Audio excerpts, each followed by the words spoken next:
entities in the state of South Carolina? We have an advisory board that's made up of about 60 or 70% South Carolina law enforcement. I'm going to object, Your Honor, the relevance of his knowledge of South Carolina law. It's nothing to do with South Carolina law. It's who he's, this police training agency covers not just South Carolina, but other places. So you're just asking him for background information? Correct. At this time? I'm not asking an opinion on anything, I just have background information on what this is all about. Okay, you said what this is all about. The police training facility that he's starting up. Okay. From this report? The relevance of him setting up a police training facility in South Carolina does not seem relevant to this matter. Your Honor. Lays a foundation as an expert in this area if he's going to be talking about police practices. Well, I mean, I would tend to agree as far as getting into detail about it, but the fact that he's setting something up is fine.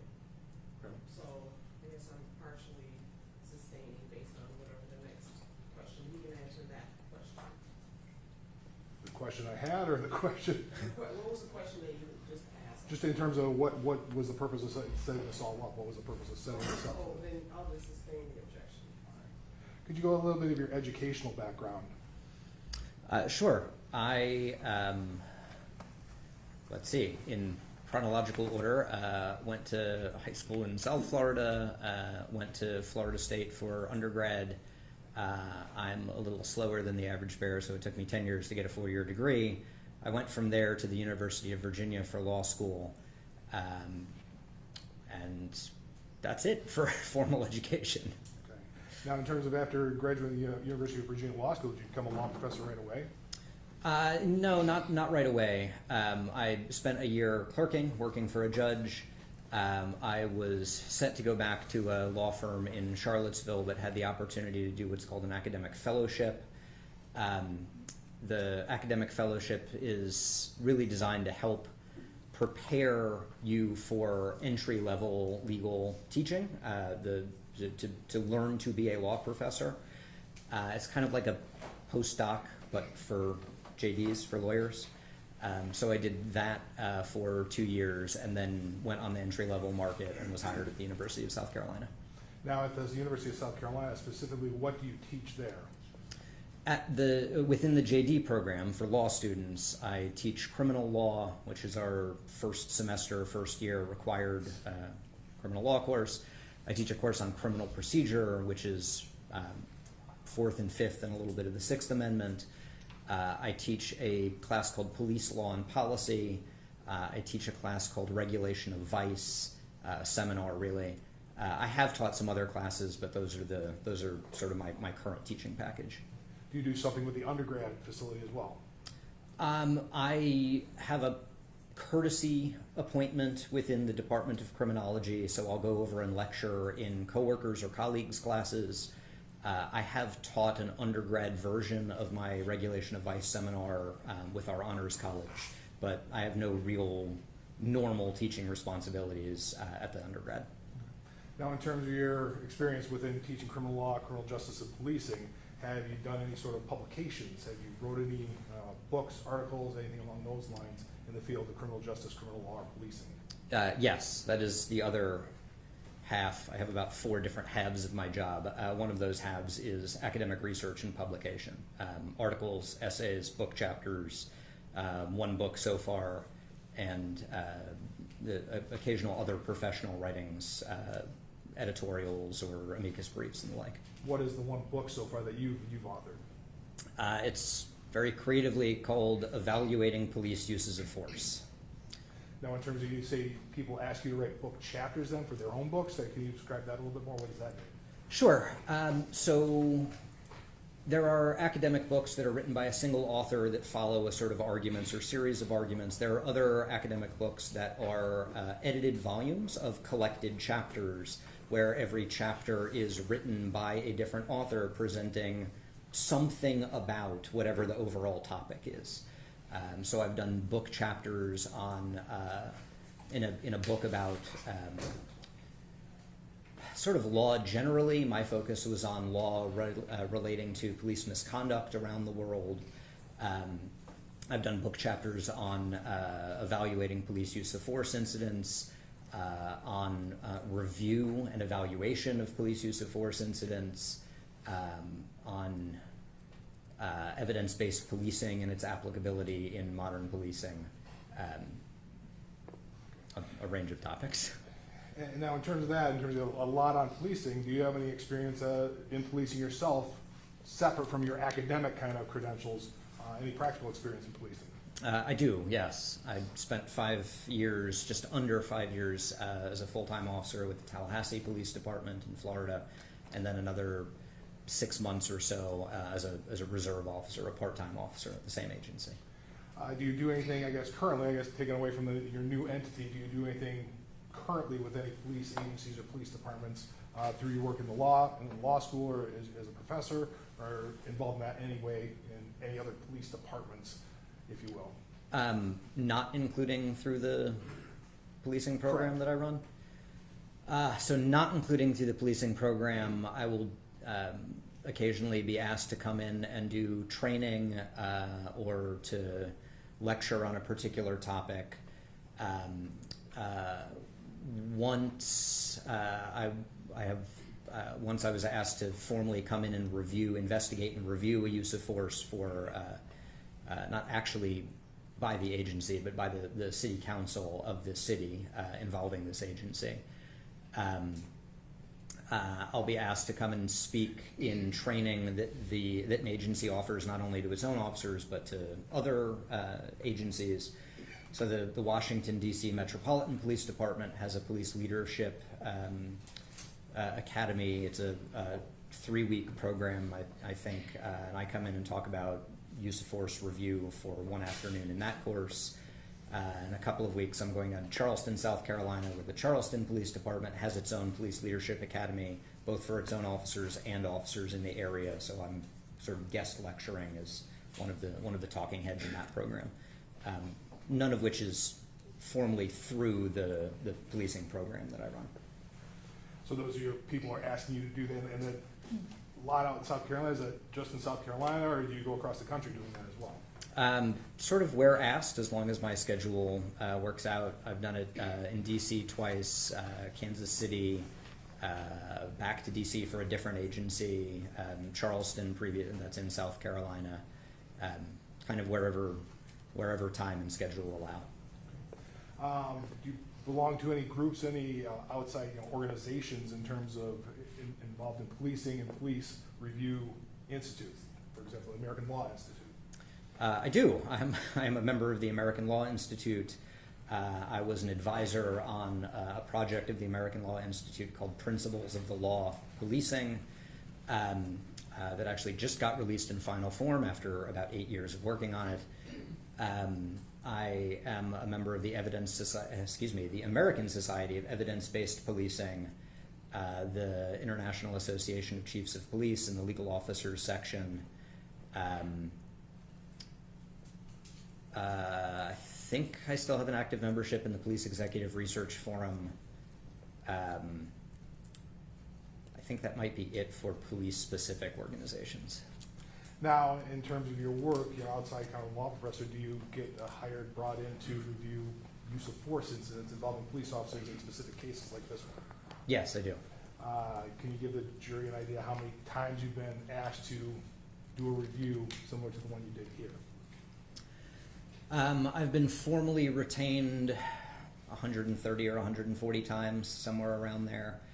I can't even count. I do not keep a track of how many conversations that I have that may not lead to retention, so there are some number of other phone calls or emails or exchange beyond those where I do not end up getting retained for whatever reason.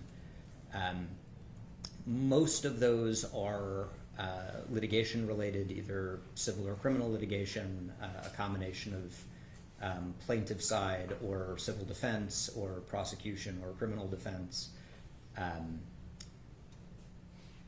There are some non-litigation retentions where it's sort of strictly a consulting capacity, usually as a subject matter expert through a federal grant, a Bureau of Justice Assistance grant or something like that. Have you testified then as an expert in any of those cases that you've been retained on? Yes, I have. How many times would have you testified in a courtroom like this?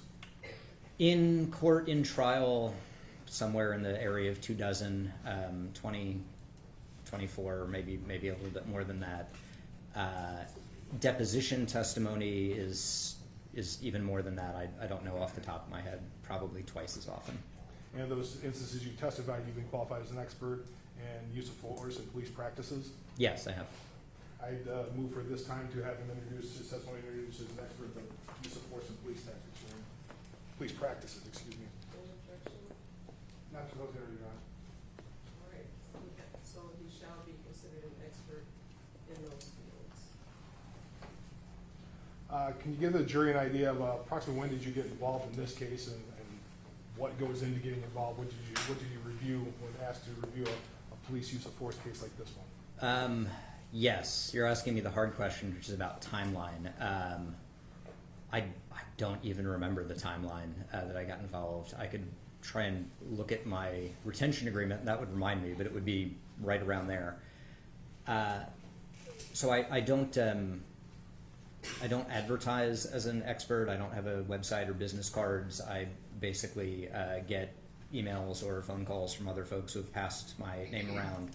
I forget if the initial contact here was an email or a phone call, but it was one of those things that asked to set up a conversation about whether I could be potentially useful in this case.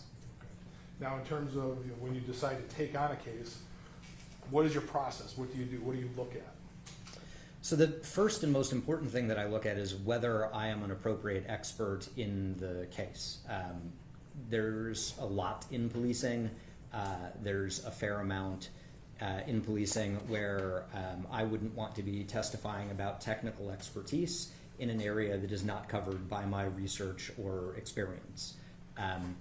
With tactics and use of force, those cases are pretty sound. That's well within my wheelhouse. Sometimes with other cases, that's an easy way for me to weed out retentions. Probably the next thing is looking at my schedule and making sure that I can do the work that needs to be done in the timeline that it needs to be done on. Sometimes that will involve a preliminary review where I look at maybe 20 minutes worth of material, a short video or something like that. We did not do that in this case, as I recall. I think we had a preliminary discussion and then engagement, and then I'd actually start the review. I get the body of material that is shared with me and start the review process. Now, before we get into it a little bit more, you talk about tactics and use of force being kind of in your wheelhouse. Could you describe to the jury what you mean by, first off, what are tactics? What are tactics that are in your wheelhouse? What do you mean by that? Sure. In the policing context, tactics are how officers navigate and mitigate potentially risky situations. It's the decisions, the procedures that officers use to help keep themselves safe, and because they are safer, the community members that they're interacting with are also safer. There are a couple of different definitions of tactics, but they all come down to making a decision to balance competing priorities in a way that allows officers to achieve whatever the police mission is in that individual interaction in the safest manner that the situation allows. There are a bunch of different kinds of tactics. I'm sure we can get into some of that, but sort of as an overview, tactics are just how officers manage risk and prevent risk from escalating to the point of being a threat, or a threat from becoming a full-blown actual injury or harm of some type. And what about the use of force? You kind of separate that out. What does use of force mean to you in this aspect? Yeah, in the way that I'm using that term, use of force is really about the application of coercive physical force. So the easy one is shooting someone, punching someone. Sometimes you'll get some different definitions where use of force might be just communication. When I'm talking about use of force, I'm talking about hands-on physical engagement with someone, either with weapons or without weapons, the use of coercive physical force. Now, when you talk, then we start to get into, you take a look at all the materials when you're reviewing a case. Can you give the jury an idea of what materials you reviewed when looking at this case and what occurred here? Sure. At a very high level, there were 3 videos. There was a dash cam, a body cam, and a bystander cell phone camera. There was an investigation and documents related to an investigation. There were some agency policies and procedures, some training documents. I can probably get more detailed if needed, but that's an overall summary. And so you take a look at, you get all that together. Now, in this instance, I also want to clarify, this was kind of a joint report with Nick Bloomfield, correct? It was, yes. How do you do a joint report? Is that different? Is that something you normally do? It's not common, but it's not uncommon either. I've had a couple of cases now where I've done a joint report with another expert.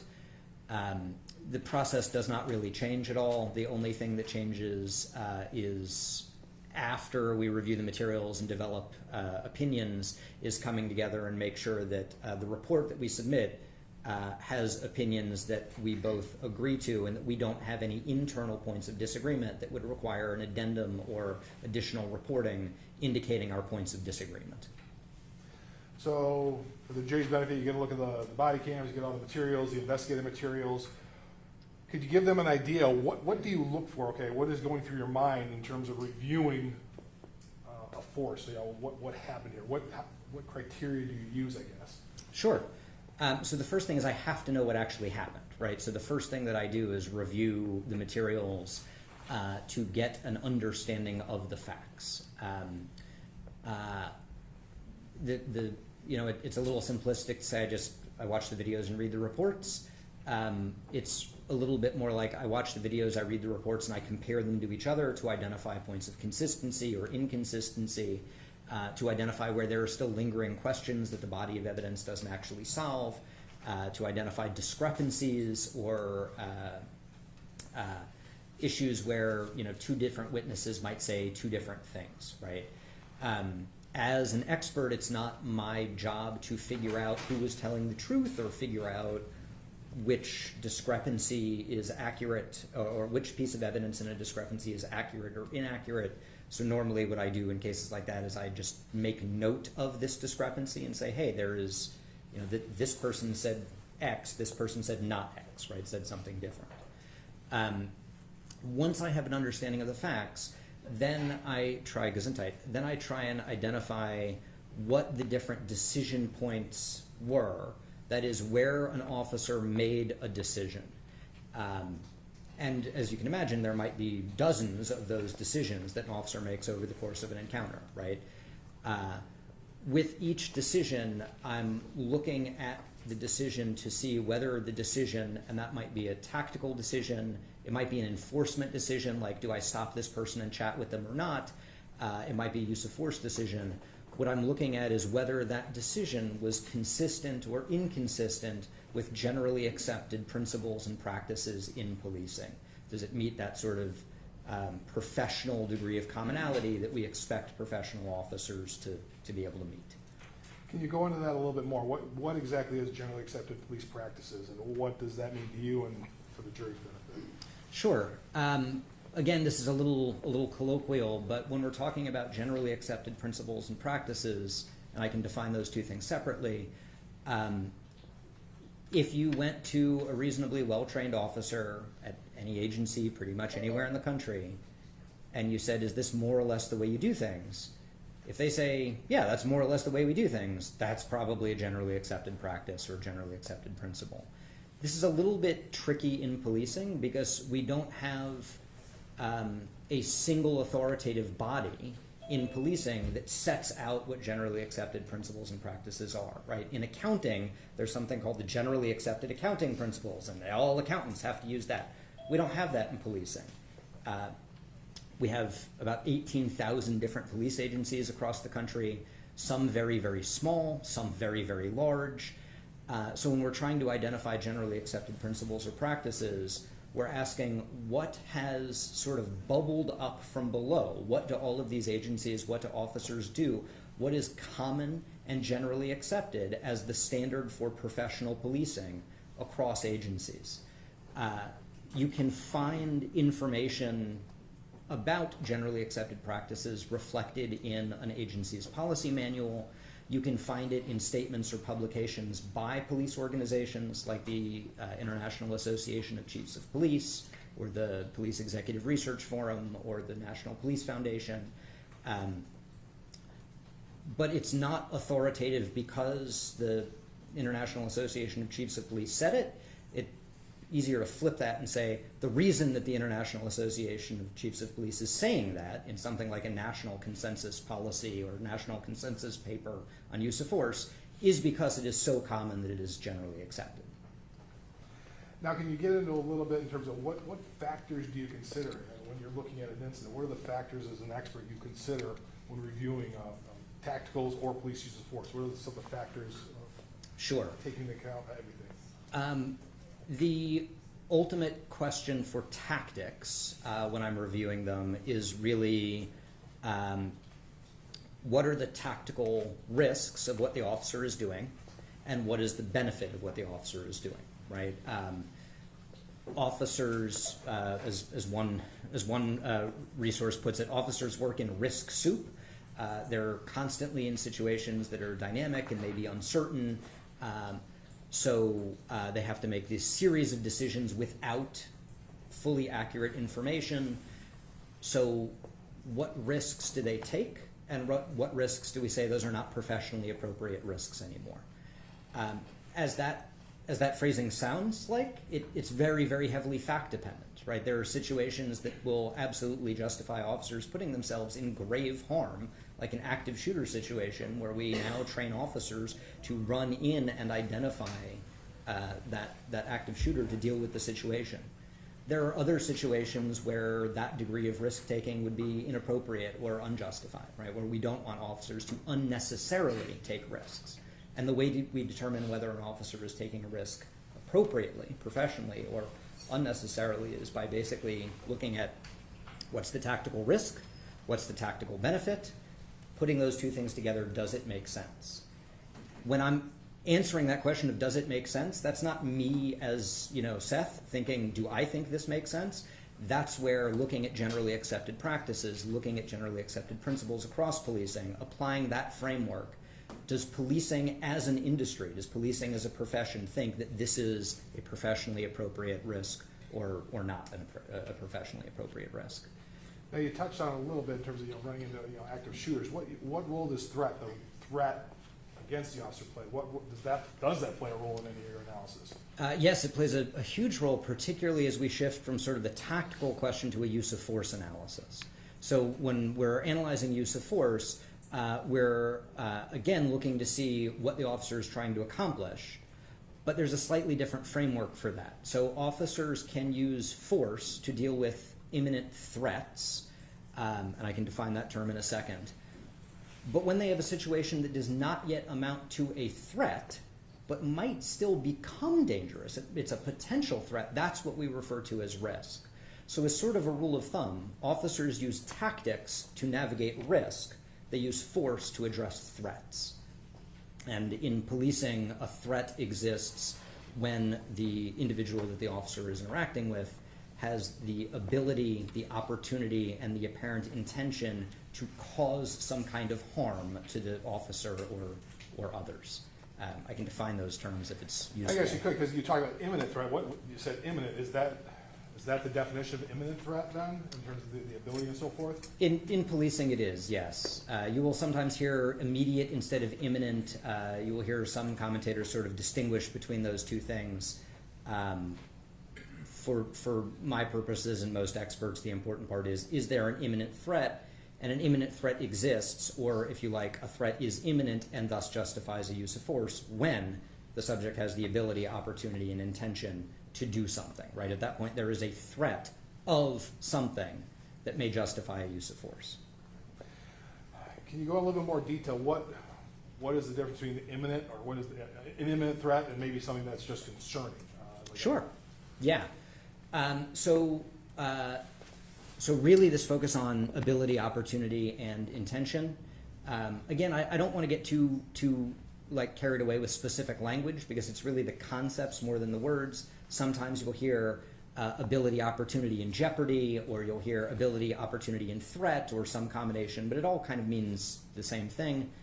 When we're talking about ability, we mean the physical capacity to cause whatever type of harm we're talking about, right? If an officer is interacting with someone who doesn't have anything in their hands, then that person might have the physical ability to hit an officer with a fist, but doesn't at that point have a physical ability to swing a weapon, as opposed to someone who's holding a tire iron. Now that person has the physical ability, the capacity to hit the officer with a tire iron. When we talk about opportunity, we're really talking about, is anyone vulnerable to that particular type of harm? If someone has that tire iron and they have the physical ability, but they're 60 feet away, they don't have any opportunity to hit anyone. They might if they get closer, but they don't yet. On the other hand, if they're within arm's reach of an officer, there is ability and there is opportunity to now use that tire iron as a weapon. The last prong is apparent intention. Does it look like the person is trying to do that thing, right? From the officer's perspective, does it look like the person is going to do that harmful act?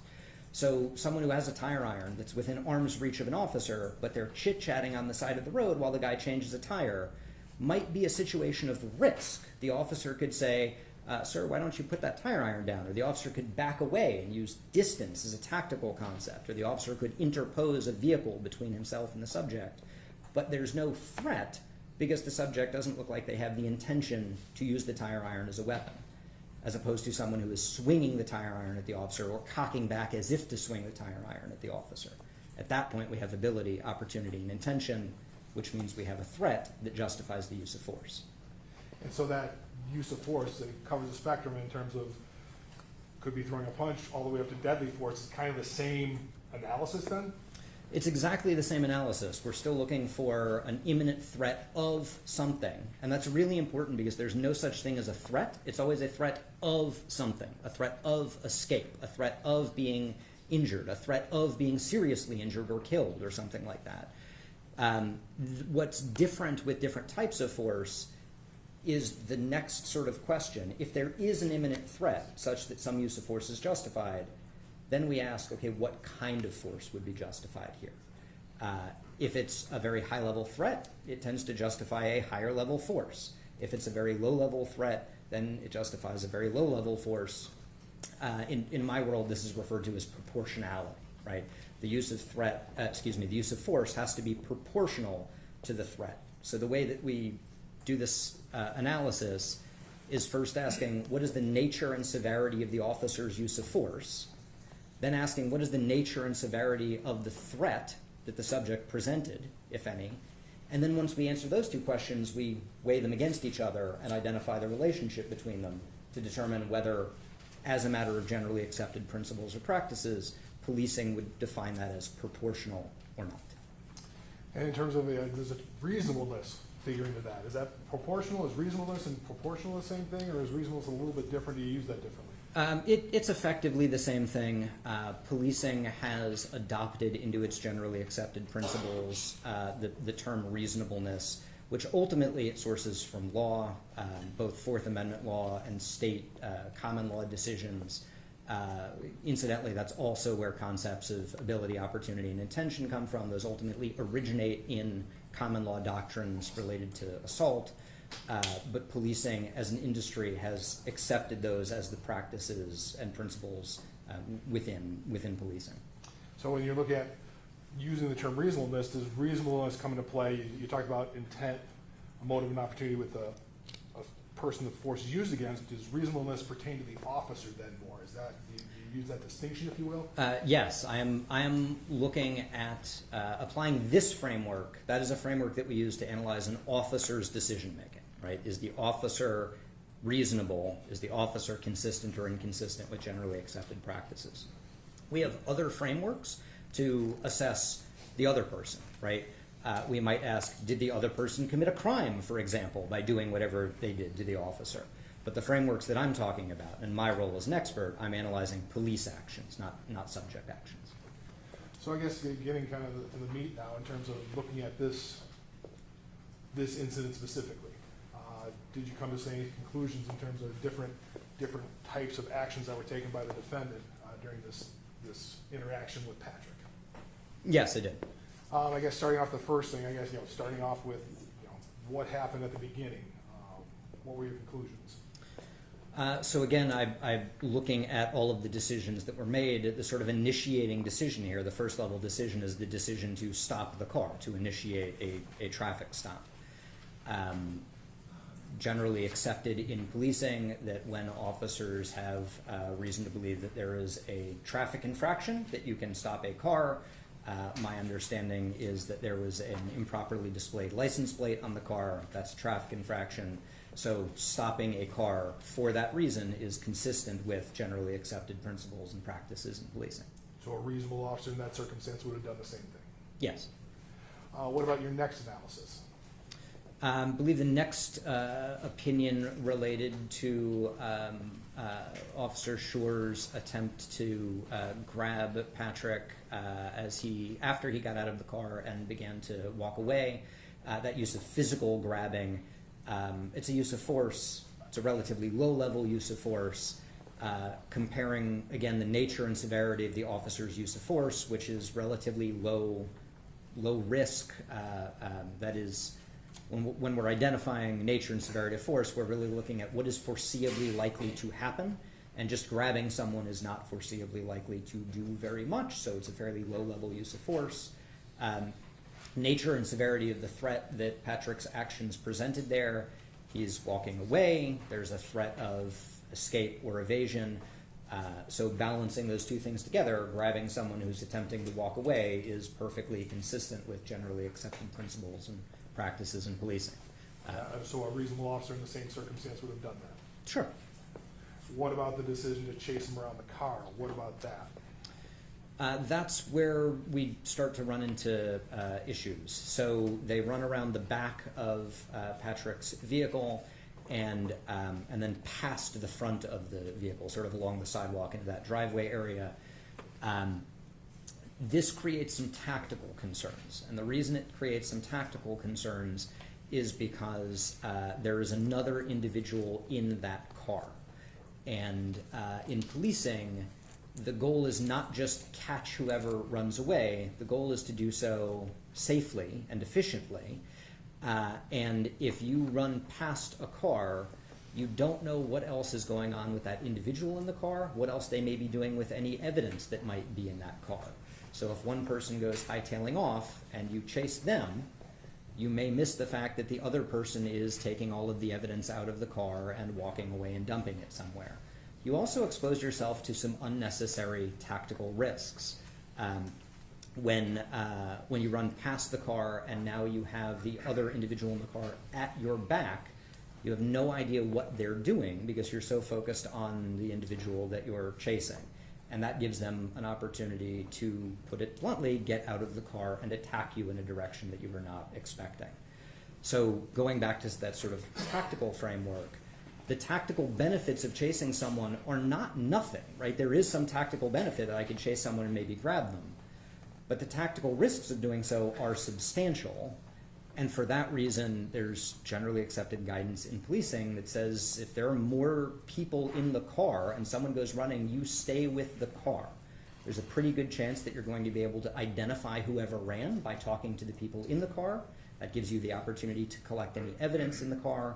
And if you can identify them and collect evidence by talking to the people in the car, you just get a warrant and catch them later. Doesn't mean they get away scot-free. You just may get them, later that day or tomorrow or something. Now, when you say generally accepted police practice, specifically on foot pursuits, what is there anything, a background, if you will? What sort of things you're relying on to say that is a tactically bad decision? Sure. For a legal officer? Yeah, so there's now a lot of guidance on foot pursuits, including from the International Association of Chiefs of Police, the Department of Justice, and others that have pointed out that foot pursuits are an indication not just that someone is trying to escape, but that someone is more likely to resist at the end of that foot pursuit. If they're already running, they may try and push you off of them. Or they may even be, direct violent or assaultive action toward the officer with their attempt to escape. So because of that reason, even ignoring someone else in the car, the general guidance in policing is that when you are chasing someone on your own, you do not actually want to catch them until you have another officer present, right? You want to keep them in sight until there are additional officers on scene so that I mean, to put it bluntly, so it's not a fair fight, right? You don't want it to be a fair fight one-on-one. You want the officers to outnumber the person that they are attempting to take into custody.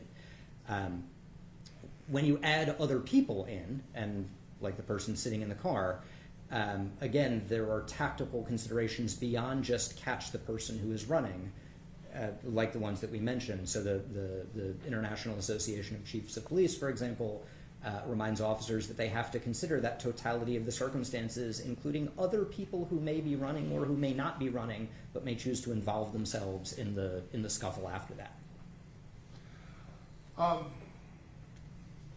So then, look, kind of the next step, and I wanted, because Nick's going to testify tomorrow, or maybe later in the day, depending on how things go.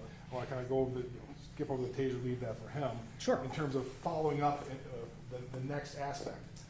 Did you have an opportunity to take a look at Grand Rapids police policies and procedures as part of your analysis of all this? Yes, it did. I'm going to show you what has been entered into evidence as Exhibit 32. You recognize that? I do. And in terms of that document, that's one of the documents you reviewed as part of your analysis of this case. Yes. I think maybe it's the second or third page on that.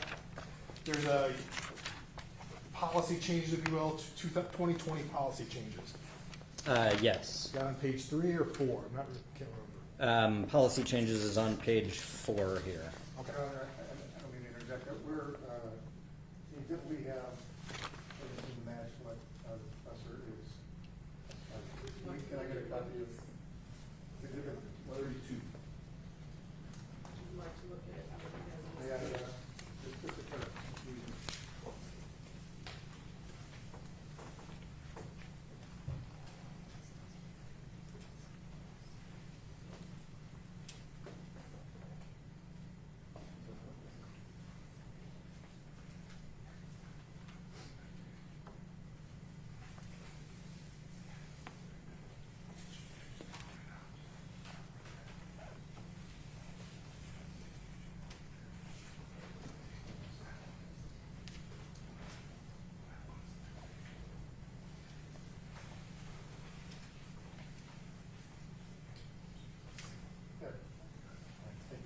Thank you, I'm sorry.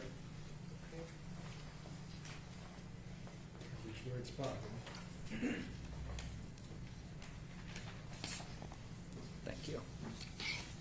So the 2020, there are some changes, I guess, in terms of 2020 in regards to police, specifically Grand Rapids Police policies and procedures, correct? Yes, that page says GRPD at the very top. GRPD use of force policy changes 2020. Now, in terms of the policy changes, was there any direction in terms of giving a warning before using deadly force? There is, this is number 3. Number 3 says require a warning before shooting, and then goes on MOP 9-1.64. Whenever reasonably possible, officers shall provide verbal directives before deadly force is used. Now, in terms of, you knew that, did that factor into your analysis in terms of when you're trying to make a decision on the use of force, the ultimate use of force, which you're called in for in this case, did that play a role in your decision? Sure, yeah. In sort of 2 ways, right? One, everything that I looked at factors in, right? Everything in the case file factors into the decision making, even if it ends up not being dispositive.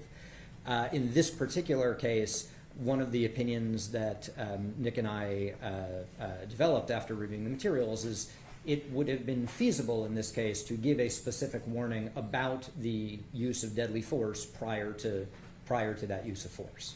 And why is that? Why was it feasible, or why is that? Because there was time to do so.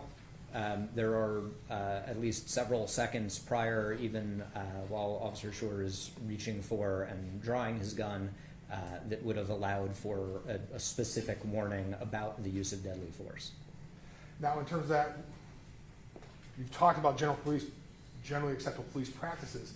Does that also, this policy also reflect that, if you will, in terms of, is that something that's required now, or at least across the country? It does, yes. So it is certainly a generally accepted practice now that officers give a warning, and I want to emphasize when feasible, because the situation does not always allow for it, but that officers give a warning when a warning is feasible, when it is reasonably possible to give a warning. It's generally accepted in policing that they should give a warning prior to using deadly force. That actually got incorporated into generally accepted police practices after a Supreme Court decision in 1985 that sort of made the same point. Now, that was in a legal context, but police practices adopted it as a generally accepted principle or practice within policing. Now going into a little bit further in terms of this, I guess I'll go right here.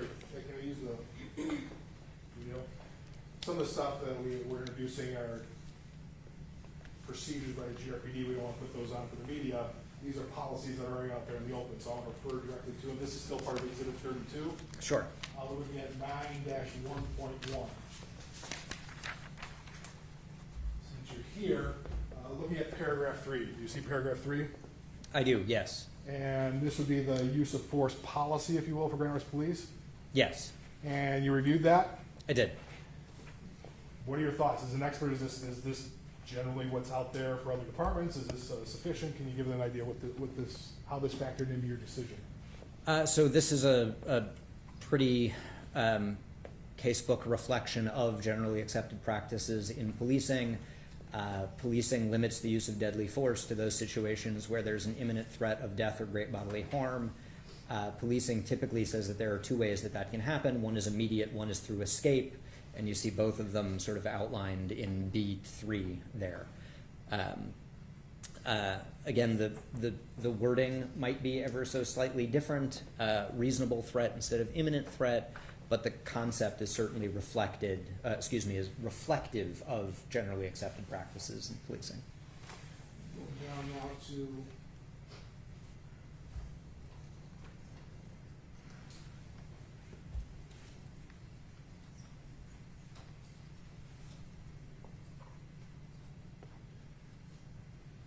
this is 9.14. I don't want to shrink it too much. You can see it just a little bit at the top.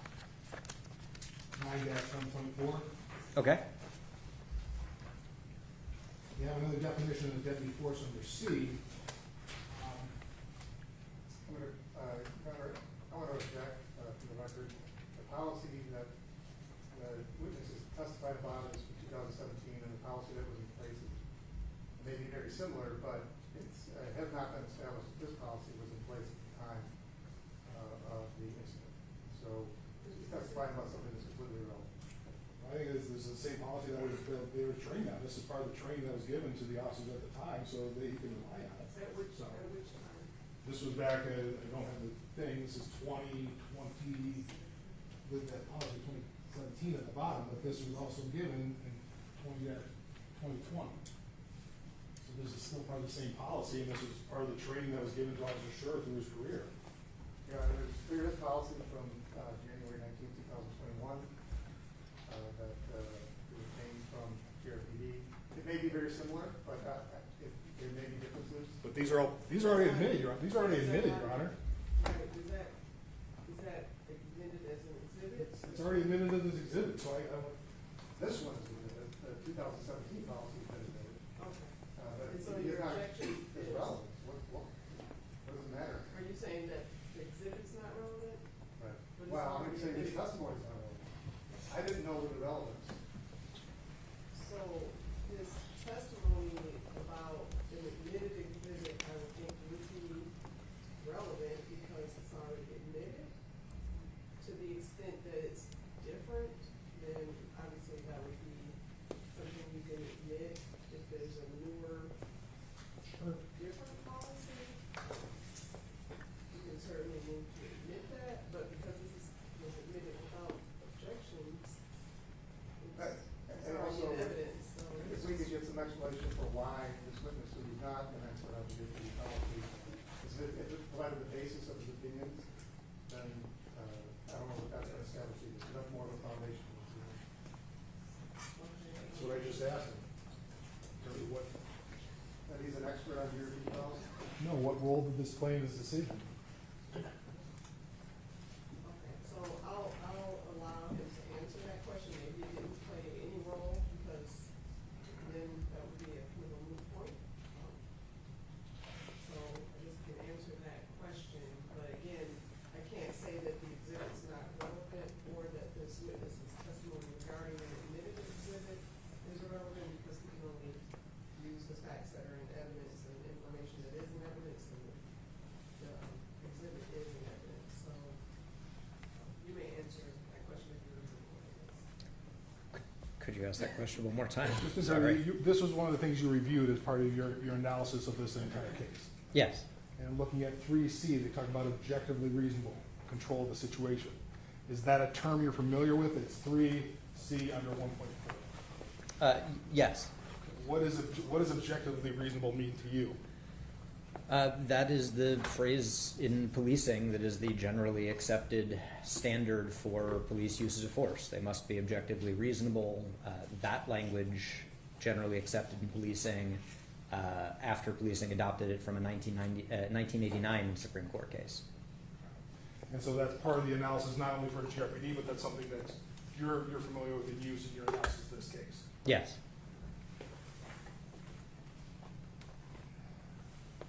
Once again, looking at, now we're down to 9.15. I'm sorry, what page are we on? Then the page there is just policy 9-1.5.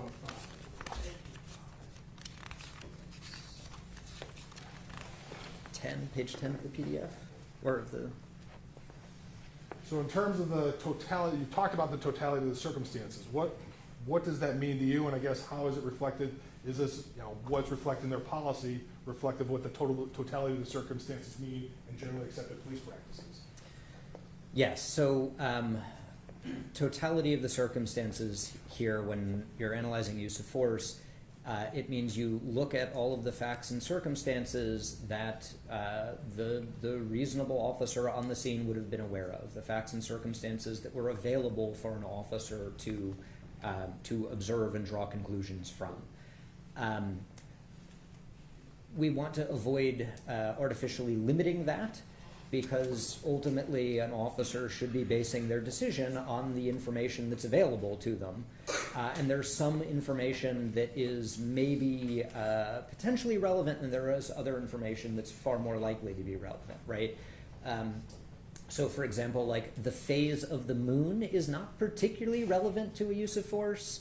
It might be relevant if it happened at night and we're talking about ambient lighting conditions. Ambient light is part of the totality of the circumstances.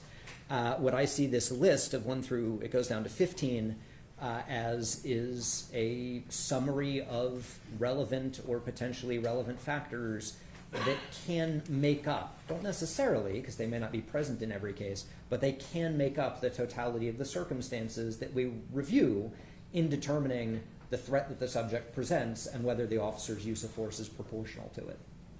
And so this listing here for Grand Rapids policy is also what is used out in the generally accepted police practices as well. Sure. You don't always see it as a list.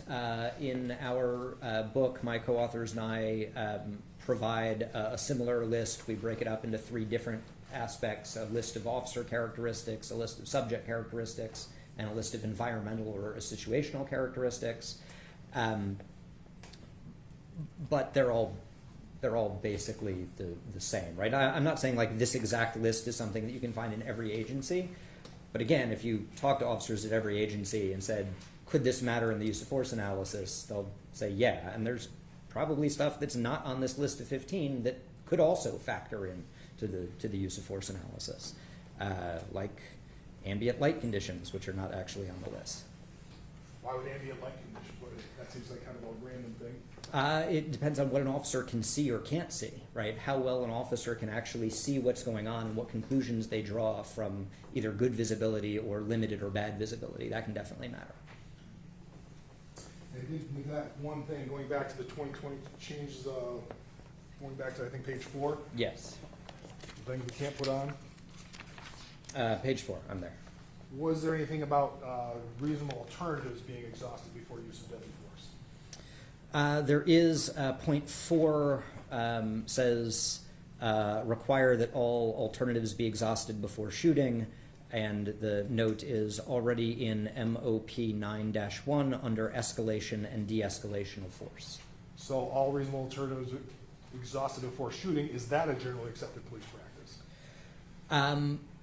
In this one gets a little bit tricky. In most contexts, yes, but we have to be careful in how we define reasonable alternatives, right? In the context of a shooting, officers are presumably using deadly force to address a threat, as mentioned elsewhere in that policy, to address an imminent threat of death or great bodily harm.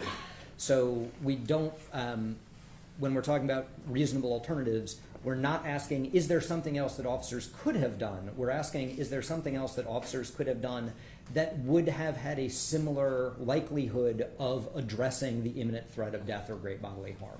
So as long as we sort of define what we mean by reasonable alternatives, yeah, that's fairly common. So ultimately, this comes down to the decision to fire on the cell phone video that you watched, correct? Yes. Can you give your idea? Was the decision with a reasonable officer similarly situated made that decision? Objection, Your Honor?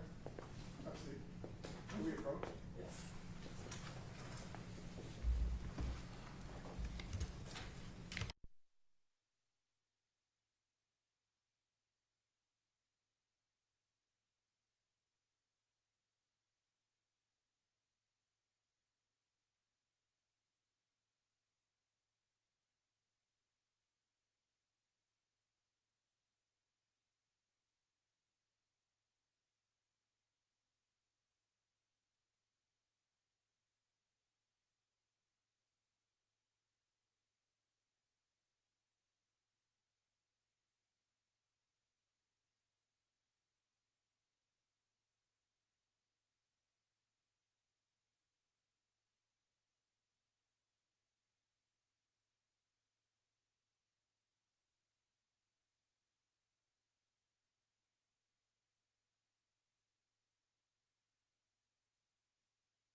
Outside of your presence, and so I'm going to ask that you please leave your notes upside down in your chair.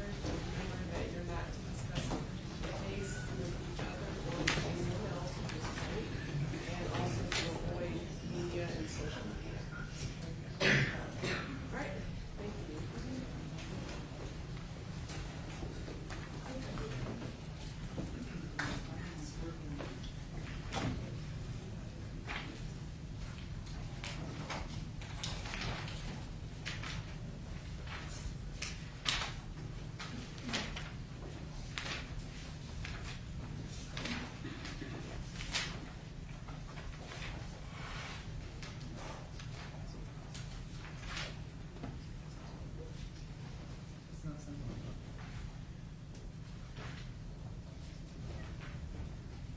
Thank you. You may be seated.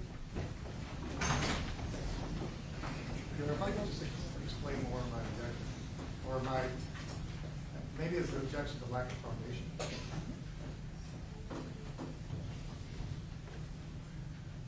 So you want to Can I- move more of the foundation? Is that Well, I don't even know. Easy objection. And that's, I'm just confused, Your Honor. And the reason is, my understanding was that Opinion 7, Officer Schur's use of deadly force against Mr. Lyoya was unreasonable, excessive, and contrary to generally accepted police practices because he supposedly didn't know that there was a second, he did know the second discharge had been fired, and therefore he wasn't in fear of great bodily harm or death, and therefore was unreasonable. And he hasn't gone through that. He's just saying, well, do you think in general that this was excessive? But the report talks about why he thinks it's excessive. I think the question was, would a similarly situated officer have made the same decision? But he hasn't talked about what the situation is yet. I understand that Mr. Bloomfield's going to testify about this opinion. So then you just wanted to talk more about the It's a, situation? well, or which expert are going to talk about this situation? Because he suggested that Mr. Bloomfield is going to talk about the ones involving the taser, and this one does. And then Mr. Stoughton is going to talk about, I think, the foot chase and the failure to give a warning. Sure. You know, we can't say Officer Schurr did this. We've talked this over and over, that a reasonable officer similarly situated, in his opinion, number 7, Officer You Schurr. have to write me to the page, so I can. This is read page it. 63, 63 of this report. Officer Schur's use of deadly force against Mr. Lyoya was unreasonable, excessive, and contrary to generally accepted police practices. So that's essentially what I asked him, except I didn't say, I can't say Officer Schurr, I have to say a reasonable officer similarly situated. I agree with that. And if he let me finish, I'm sorry, Mr. Patrick. I can, just because I'm starting out with that, and then I can say, can you explain why that is? He won't let me do that because, you know, I don't have to do my direct based on what he'd like to hear first. I agree, Your Honor. Oh. I'm sorry, but I thought Mr. Bloomfield was testifying about that. Okay, Because so this we is can have based on yours. tasers. Right, but And- you didn't ask him about a taser. He's about to. Well, he didn't, so you're objecting about something that hasn't happened, which I don't know how I'm supposed to rule. Well, because he's gonna give his ultimate opinion about the taser before we've established that he's a taser He expert. hasn't asked him anything about it. It's still part of his opinion, I can go into the decision, it's one of the things, but I don't have to get into his details of a taser. That's part of the whole thing he's been testifying about, the totality of the circumstances. But you're okay with that question, you can answer that. The Assuming- question that you objected to. Yeah, I assume he's gonna go into the opinion number 7. Is he going to go into opinion number That's seven? that's part of his opinion. Now, I'm not going into details with him, but that's part of the things, the basis, he did it jointly with Nick, and so they can say, okay, Nick is gonna testify to that. Okay, so you don't have the jurors come back in, that was a short break for them. What should I be able to voir dire Professor Stoughton on whether or not he's a taser expert, because that's the basis of this opinion. If he asks him a question that requires a response from a taser expert, then yes. Okay. But that question that he just asked, I don't believe does that. Yeah.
a similarly situated reasonable officer made the decision to fire in the circumstance.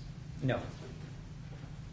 Part of that, what is the basis for you? Is part of that going to the failure to warn? No, failure to warn is a separate issue, right? A separate inconsistency with generally accepted practices. So why do you mention that in your opinion in terms of this failure to warn? I'm sorry? Why do you mention that in this opinion in terms of your failure to warn? As a separate opinion, there is like a tactical violation, right? There is some decision or action that is not in keeping with generally accepted police practices. Failure to warn prior to the use of deadly force is one aspect, but is separate and distinct from whether the use of deadly force was professionally appropriate. That is, you could have one without the other, right? You could have a warning where deadly force is inappropriate, or you could have no warning where deadly force is appropriate, or any combination. What about the imminent threat aspect of it? The imminent threat in this situation, was there an imminent threat? Not, in my opinion, one that justified a use of deadly force. Why is that? In order to justify a use of deadly force, it's generally accepted in policing that there has to be an imminent threat of death or great bodily harm. That is, the subject has to have, or to be entirely precise, reasonably appear based on the information available, have the ability, the opportunity, and the intention to cause serious bodily injury or death. In my opinion, that was lacking in this case. So that leads to your conclusion in terms of the unreasonableness of the decision to fire. A reasonable officer would not have done the same thing. That's correct. One more, Your Honor.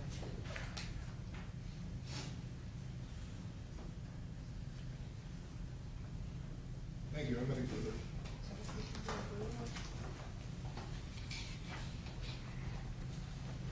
Hello, Professor Stoughton. Good afternoon.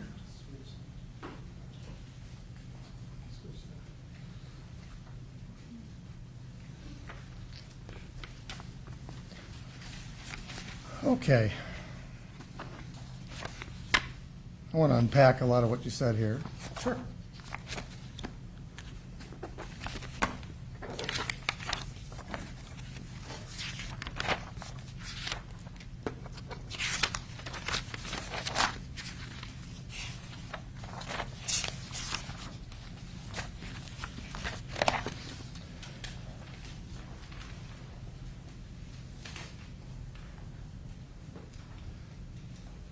All right, so I want to, let's talk about your background a little bit. I believe you testified that you're a professor at the University of South Carolina. Yes. Okay. And you said you don't advertise? As a consultant or anything like that, and that's correct. Okay. But you do some marketing, right? Not as an expert, no. I don't have a website or business cards or an email address or... How about to sell your book? Sure, I get the book was marketed, sure. I didn't actually engage in any marketing, but I know NYU Press did. And in this case, you marketed your book based on the facts of this case in particular, correct? I don't think I ever used any specific case to market my book. Okay. Do you recall having an interview with Ken Coker from Channel 8 News? Yes. Okay, and that was shortly after this incident happened, right? Yes. And it was before you were hired by the county? Yes, that's correct. Okay.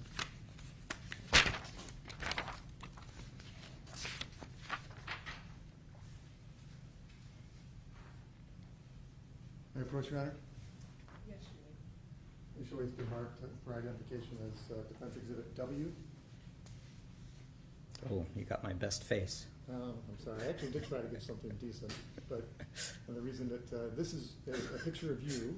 Yes, it is. And this is when you were giving an interview with Channel 8? Sure looks like it, yes. That is not actually my name in the closed caption, but it's close. Oh, I didn't notice that. Your name's not Self? It is not Self. Okay, well, closed captioning apparently got that wrong. A little wrong. Your name is Seth.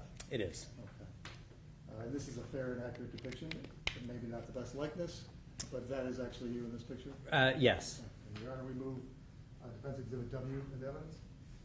Is there an objection? No objection. Okay. And so shortly after the incident, you were asked by the news to go ahead and give some opinions of the video. Is that fair? Yes. And you did that. Yes. Okay. And in the background, you have a bunch of books, right? I do. Okay. And there's only one book that's forward-facing, right? Yes. Okay. And that's the book you've been talking about so far today, right? Yes. Evaluating Police Uses of Force? Yes. Okay, so it's fair to say you wanted people to notice that book. Yeah, sure. Okay. And I bought one of them. You and 6 other people, so thank you. We bought 2. I get, and this is not a joke, I get about 3 cents per book. I'm sorry to hear that. Yeah, me Well, too. you know, you should probably charge more on Amazon. That is out of my hands. It's not that kind of book. All right, but it's fair to say you're trying to sell books, at least in part, by putting it out there on the news behind you when you give interviews. Sure. In my email signature, I have a link to my list of articles and to the book, right? Yes, I want people to be aware of the work that I've done. Okay, you can put that down. All right, so can you tell the jury what confirmation bias is? Sure. Confirmation bias is the tendency, the human brain tendency to weight more heavily information that confirms pre-existing worldview and to devalue or weight less heavily information that tends to challenge your pre-existing worldview. All right, so it's kind of like jumping to conclusions, or that's more expectation bias. Confirmation It's- bias, you've already made up your mind, and you don't consider things that come after. Is that fair? Yes, that's more or less right. Confirmation bias is you, without being aware of it, which is why it's an unconscious bias, you interpret new evidence in a way that gives you more support for your beliefs. Okay. And in this case, you were actually asked to form opinions based just on the video that you had saw that had been released by GRPD at the time, right? Yes, in the news interview, I was asked to look over the video and talk about I think it was specifically sort of the sort of criminal or potential criminal ramifications of the act. I forget exactly how it was phrased. Well, in the video, you said that it was your opinion at the time, shortly after the incident, that if there's a car with multiple passengers and one jumps out, that you should wave goodbye. The officer should wave goodbye as he runs down the road. To the individual who's running away, Yeah. stay with the car. Stay with the individuals in the car, Okay. yes. But should they actually wave goodbye? I mean, that might be a little gratuitous. Should they, like, actually physically wave goodbye? No, but the idea is they should not go chasing that person. They should be staying with the vehicle to avoid putting themselves in a That was just a tactically... little characteristic, uncharacteristic flair on, that's not a police tactic. I don't know wave if I would goodbye. say uncharacteristic, but yes, that was clearly exaggeration. Okay. All right, but it's fair that you've already made up your mind about whether or not he should have stayed with the car based on that initial video way back when. No, I think it would be better to say, as I pointed out in that interview, that the video is only one piece of many pieces of evidence. However, there is a tactical consideration here, and that tactical consideration does not change from having seen the video the first time to seeing the video and all of the other evidence. Okay, so these tactical considerations, you just talked about how you considered the policy and everything like that, and you have since that initial opinion, it turns out you confirmed your initial opinion was correct, but you're telling us that you considered every aspect related to what could make this a bad tactical decision, right? I'm sorry, so your question is, did I just confirm my initial opinions? Well, yeah, I'm asking you about confirmation bias. Did you already make up your mind and you just found things that would confirm your initial opinion? Or did you actually set aside your initial opinion and start afresh and look at all these things you just told us you looked at when making your decision? Sure. So to the extent possible, I have to set aside any previous review and review the totality of the materials that I'm provided with.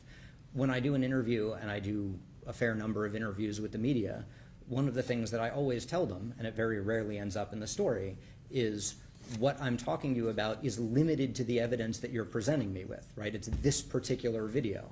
But video never tells the entire story. If there's additional video, if there's additional statements that help explain what happened on video, what I'm describing based on this video may change because there's new information and different information. And that has happened in cases where I have both been retained and where I have not been retained, and additional information comes out and it changes an assessment or changes my preliminary assessment based on some evidence. In this case, what I think you're asking is the additional evidence did not call into question or lead me to draw a different conclusion about the specific tactical aspects that I talked about in that first interview. Okay, except for the part about waving goodbye. Again, that is, I think, perfectly appropriate in a news interview and is not something that is, part of an expert review. The idea that I'm communicating to a popular audience in a news interview is in colloquial language, right? It's in popular language. So yeah, wave goodbye definitely means let him go. It does not, in no way am I suggesting, and there's a reason it's not in my report now, that I'm saying you should quite literally lift your arm and give a little Queen's wave. Okay. I didn't think you meant that. So when we talk about best practices, I mean, you've been an expert witness before. Is it a good practice for an expert to go on the media and talk about the case they're later going to be an expert in? One, I don't use the phrase best practices with policing because I think that is too high a bar. What I'm doing as an expert is applying generally accepted practices, not best practices.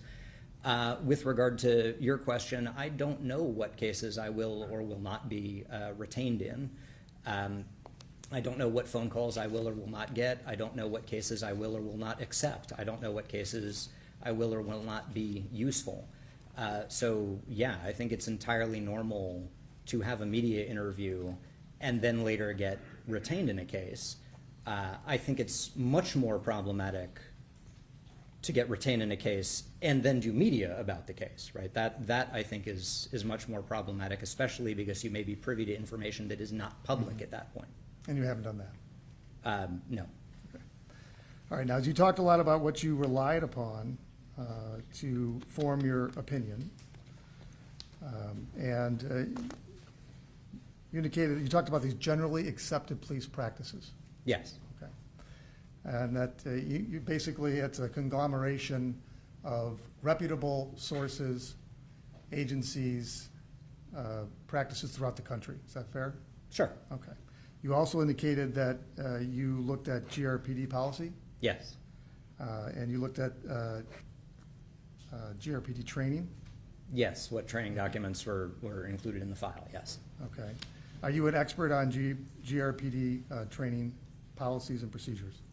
No, I would say the folks at GRPD are the experts about GRPD. Okay, so they know it better than you do. Sure. God, I hope so. I hope, yeah. Actually, are you familiar with the foot pursuit policy at the GRPD? Not offhand, I don't remember. I think that was in the material. I don't remember if that was in the materials or not. I'd have to look. Okay, so you don't know one way or the other whether or not GRPD trains their officers on conducting solo foot pursuits? I'm not aware of very many agencies that that tell officers they shouldn't conduct solo foot pursuits. Definitely there's often training on not doing solo apprehensions during a foot pursuit. But no, offhand, I don't know.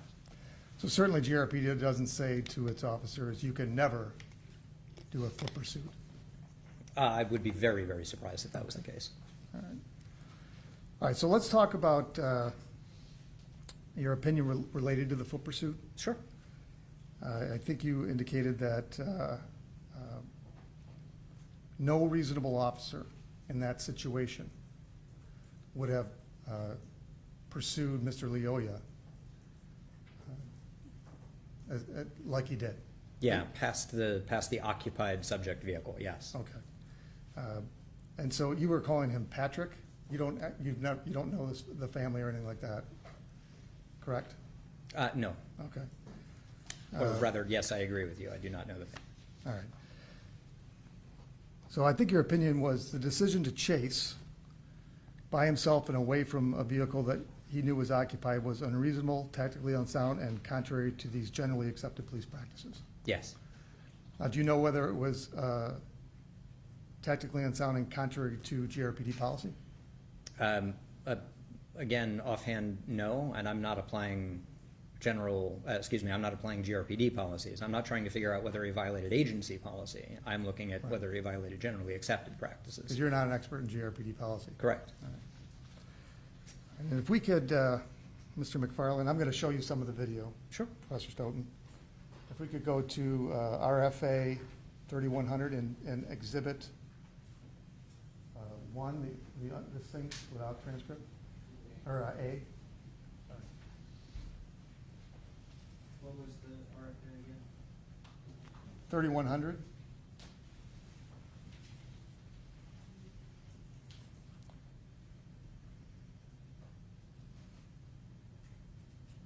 And for the record, I'm having Mr. McFarland put on the screen RFN, or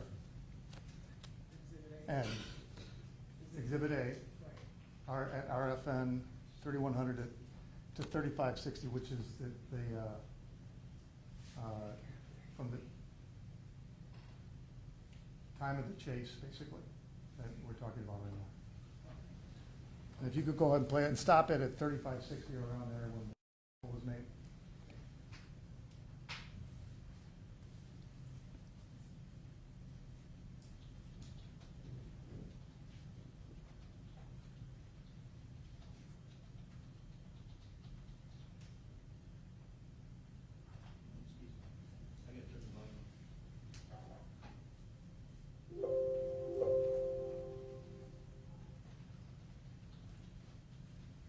Stop.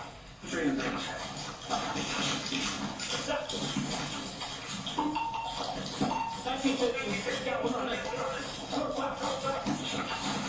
Stop.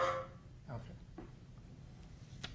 Stop there. So now we just saw an interaction between Mr. Lyoya and Officer Schurr that started with something that I believe you said was reasonable and turned into something that was unreasonable.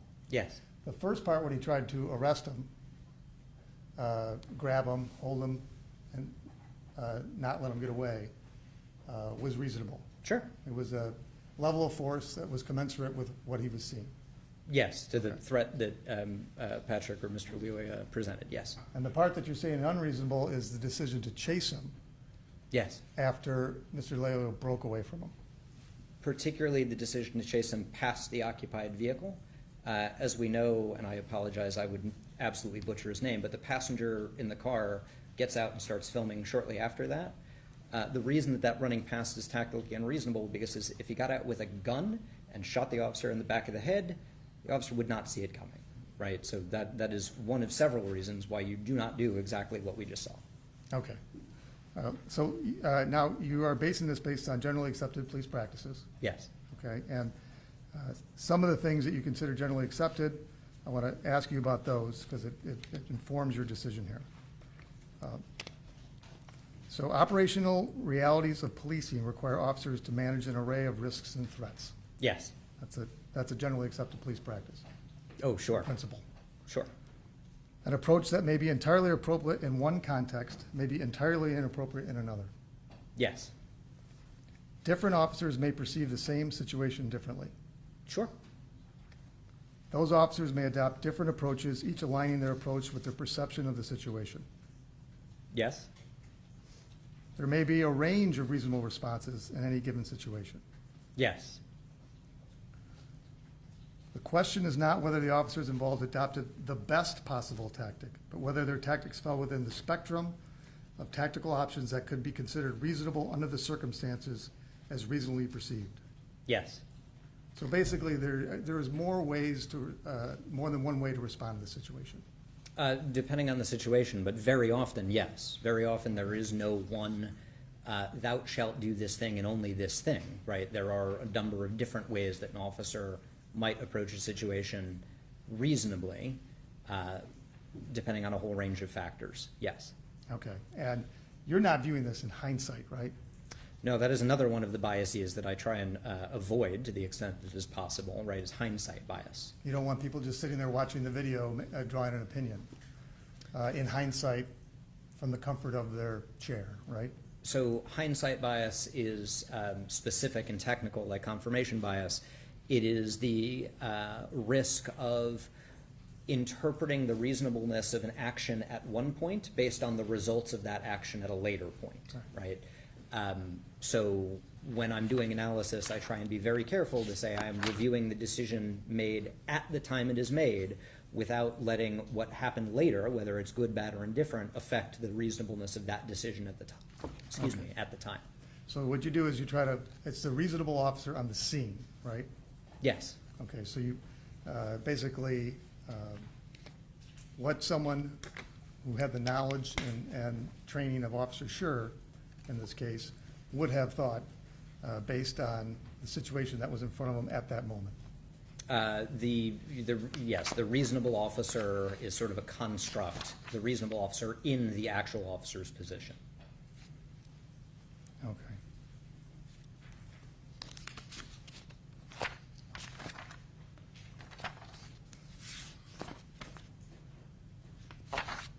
Okay, so we have Patrick Lyoya, who is committed a felony by resisting and obstructing in Michigan.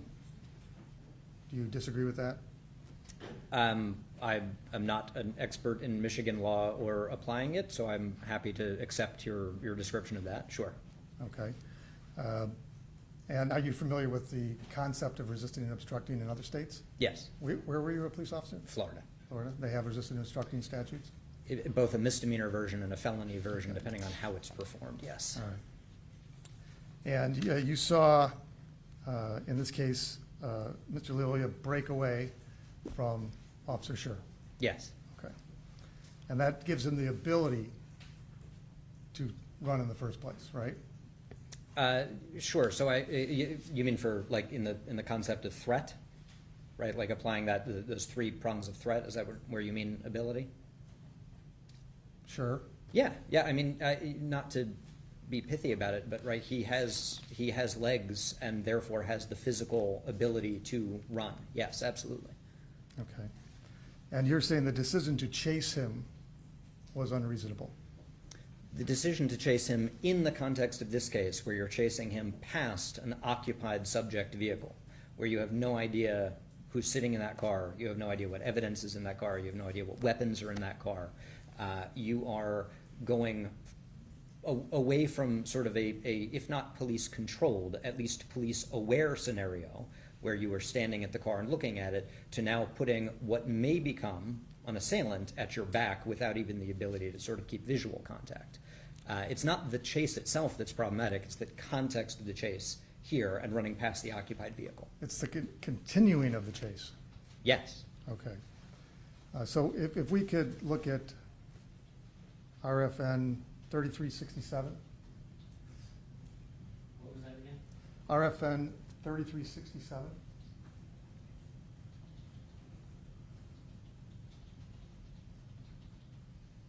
Okay.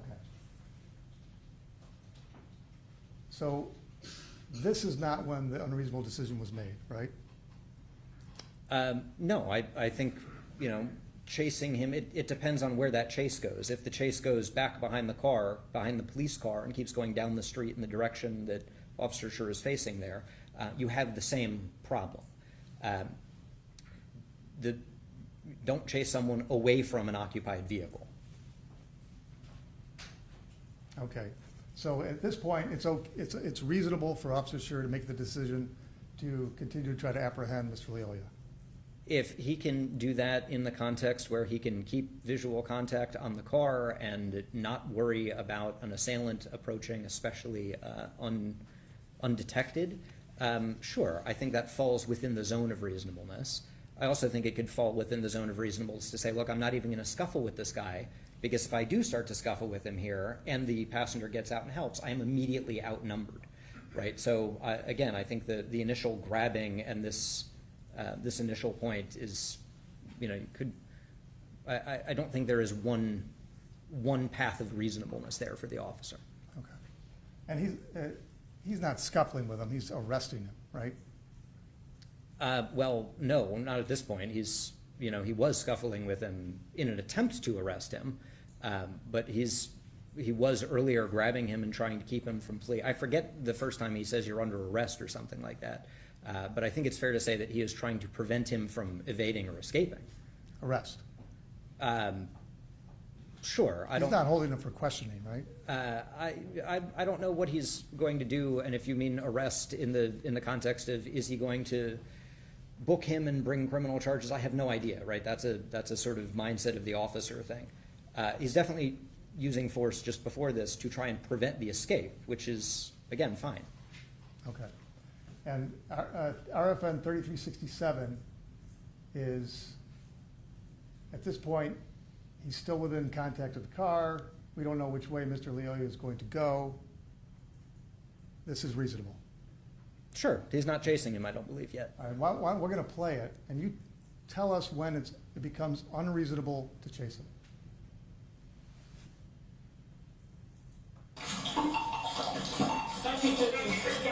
Right there for sure. As soon as it's clear that he's running past the car. Well, his car is the gray one right there. You see that? Yeah, Do you think he's past the car? I think he is running past the car, yes. Okay. So 'Cause if is the critical point, if he gets beyond the car, then you have to let him go? The critical point is don't create a tactically disadvantageous situation by putting a potential assailant who has access to the car and everything in it that hasn't been cleared yet, that might have evidence in it or weapons in it or whatever. Don't put that at your back. So at the point where it looks like that might be what happens, if I, the officer, continue down this course of action, yes, you should stop that course of action. Okay, so he should have let him go at this point. When you say let him go, he should have not continued to chase him on foot. He should have directed his attention to the passenger. That gives him a pretty high likelihood of identifying the guy who just ran away, assuming he hadn't identified him yet. And that means you can always go and get a warrant for him. So let him go. No, the law will catch up to him. It just may not be in this 5-minute period. You're making some assumptions there, right? Yes, Like the passenger knows his last name, right? yes. And that he has some ID, right? You're making that assumption that? No, he doesn't have to have ID. If the passenger knows who he is, then you can start your investigation that way. What if he doesn't know who he is? It is possible that he gets away. But what is foreseeably likely to happen is you will probably identify him and catch him later. Now, might that not happen? Might he actually get away? Sure, that's possible. But letting someone flee from a traffic stop for an improper plate is certainly better than getting into a fight and losing, or getting shot in the back by an assailant that you couldn't keep an eye on because you were running away from an occupied suspect vehicle.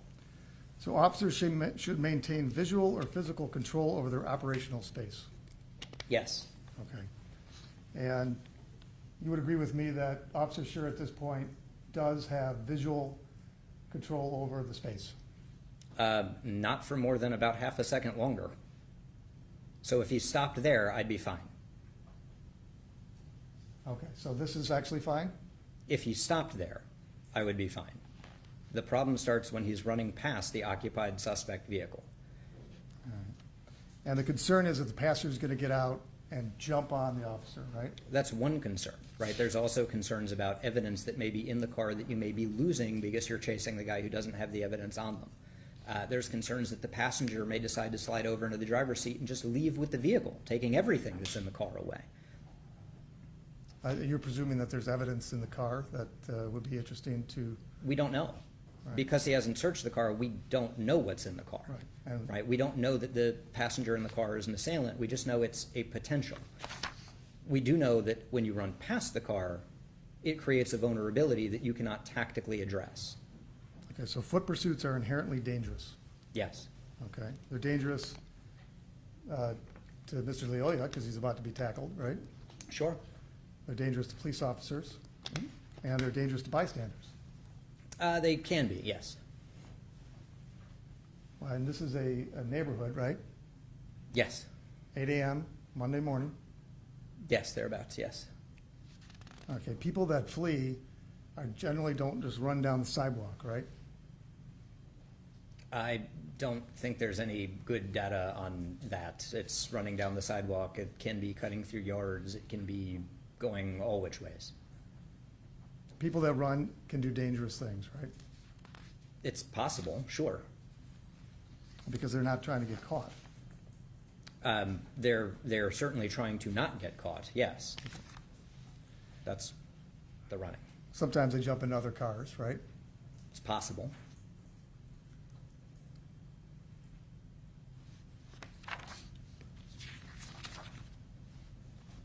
So you would agree with me that when Officer Schurr called in that he had one running, that he had made the decision to chase him? Yeah, I think he does that as they're coming around the back of the car. But you're saying that we faulted him because he should have stopped the foot pursuit. Yes, rather than enter a tactically disadvantageous position, rather than create unavoidable tactical risk. Yes. Okay. And you're not worried about the risk of Mr. Lyoya running into a house or a car? Unless there is some specific and articulable fact to think that that's likely to happen, I balance that speculative risk against the speculative risk of getting attacked from behind by a passenger. Well, keep playing the video, please. Yes, this is RFN 3480. And if you could play up to the tackle.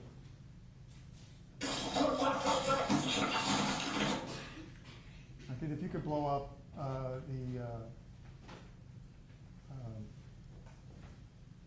not the one, thank you. This is RFN 3543. So where is Mr. Lyoya and Officer Schurr at this point? Are they on the sidewalk? Near the back of that car, thank you. Yeah, right there. Okay, and so is it fair to say that Mr. Lyoya was headed towards the left side of the car and towards that house? I don't know where he was headed prior to being grabbed because I just meant directionally. he was heading down the sidewalk and then got grabbed, and I have no idea where he would have been going prior to that grab or not. Okay, let's back it up and play it again.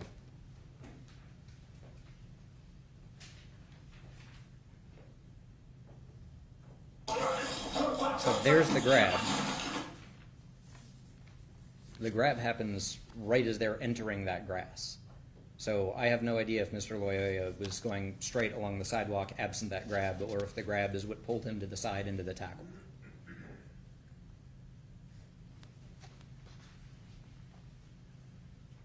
Okay. So with regard to what you're considering, are you considering what the situation includes as far as what the officer knew at that point, just from the video? I'm not asking you to, based on an interview or something with Officer Schurr. What was known to Officer Schurr at the time he made a decision to not stop the chase? I'm not sure I understand your question. So what does the video tell us that the officer knows So without he knows looking at someone is anything fleeing, else? right? Is there anything in the video that suggests that Officer Schurr knows who the driver is? No, at that point I don't think so. I forget if Mr. Lyoya had identified himself or not. He had said, he had said something. He had said he had his ID or driver's license in the car and asked the other gentleman in the car to get it or look for it or something like that. But I don't remember if he had identified himself by name at that point. I don't think he had, but I'd have to go back and look. So the video does not reflect that Officer Schurr knew who the person was that was running. Yeah, I think that's right. And you would agree with me, people run in order to hide something or to evade arrest. Is that fair? Sure, all kinds of reasons. Was there any explanation for why Mr. Lyoya shoved the officer to get away? Any explanation from Did whom? Mr. Lyoya, the passenger, or anybody say, hey, what are you doing, or anything like that? I'm not sure I understand the question. I'm sorry. Did you hear Mr. Lyoya say anything explaining his behavior? No. Okay, so the officer on the scene has no idea why this is happening. Sure. From that perspective. Yeah. And he doesn't know whether or not he's going to run into a house or not, right? The officer does not know what is going to happen. Sure. But also, has to base their actions on what specific and articulable facts they have to justify police action.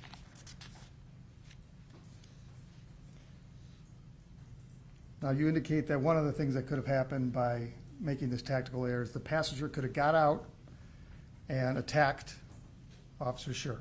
Could have, sure. Okay, so that's one of the that's one of the reasons you let someone go.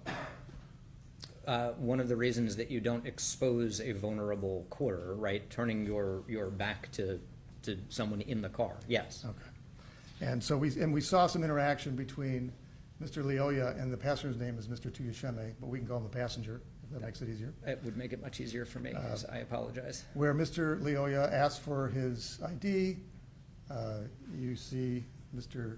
Tuyasheme open a glove box and say that he can't find one. Yeah, something like that, yes. Okay, and then Mr. Lyoya is the one that shoves the officer and runs away. Yes, certainly turns and pulls his arm. I don't know if it's like a shove push, but certainly turns and pulls away from the officer and flees, yes. Okay, and so your concern there is not the person that just broke away from the officer, but the passenger? The person who just broke away from the officer is not going to be in a position to threaten the officer. The person who is still in the car could be. So I am concerned as an officer with both of them, but I have a more immediate concern.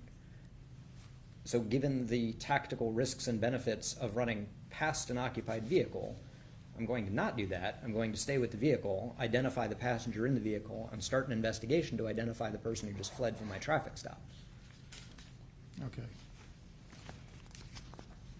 So it's your opinion that no reasonable officer would have made the decision that Officer Schurr did, which not let Mr. Lyoya run an extra 7-8 feet? It's my opinion that pursuing Mr. Lyoya on foot past the occupied subject vehicle is not tactically sound and is contrary to generally accepted police practices. It is not what I would expect a reasonably well-trained officer in that position, applying generally accepted police practices, to have done.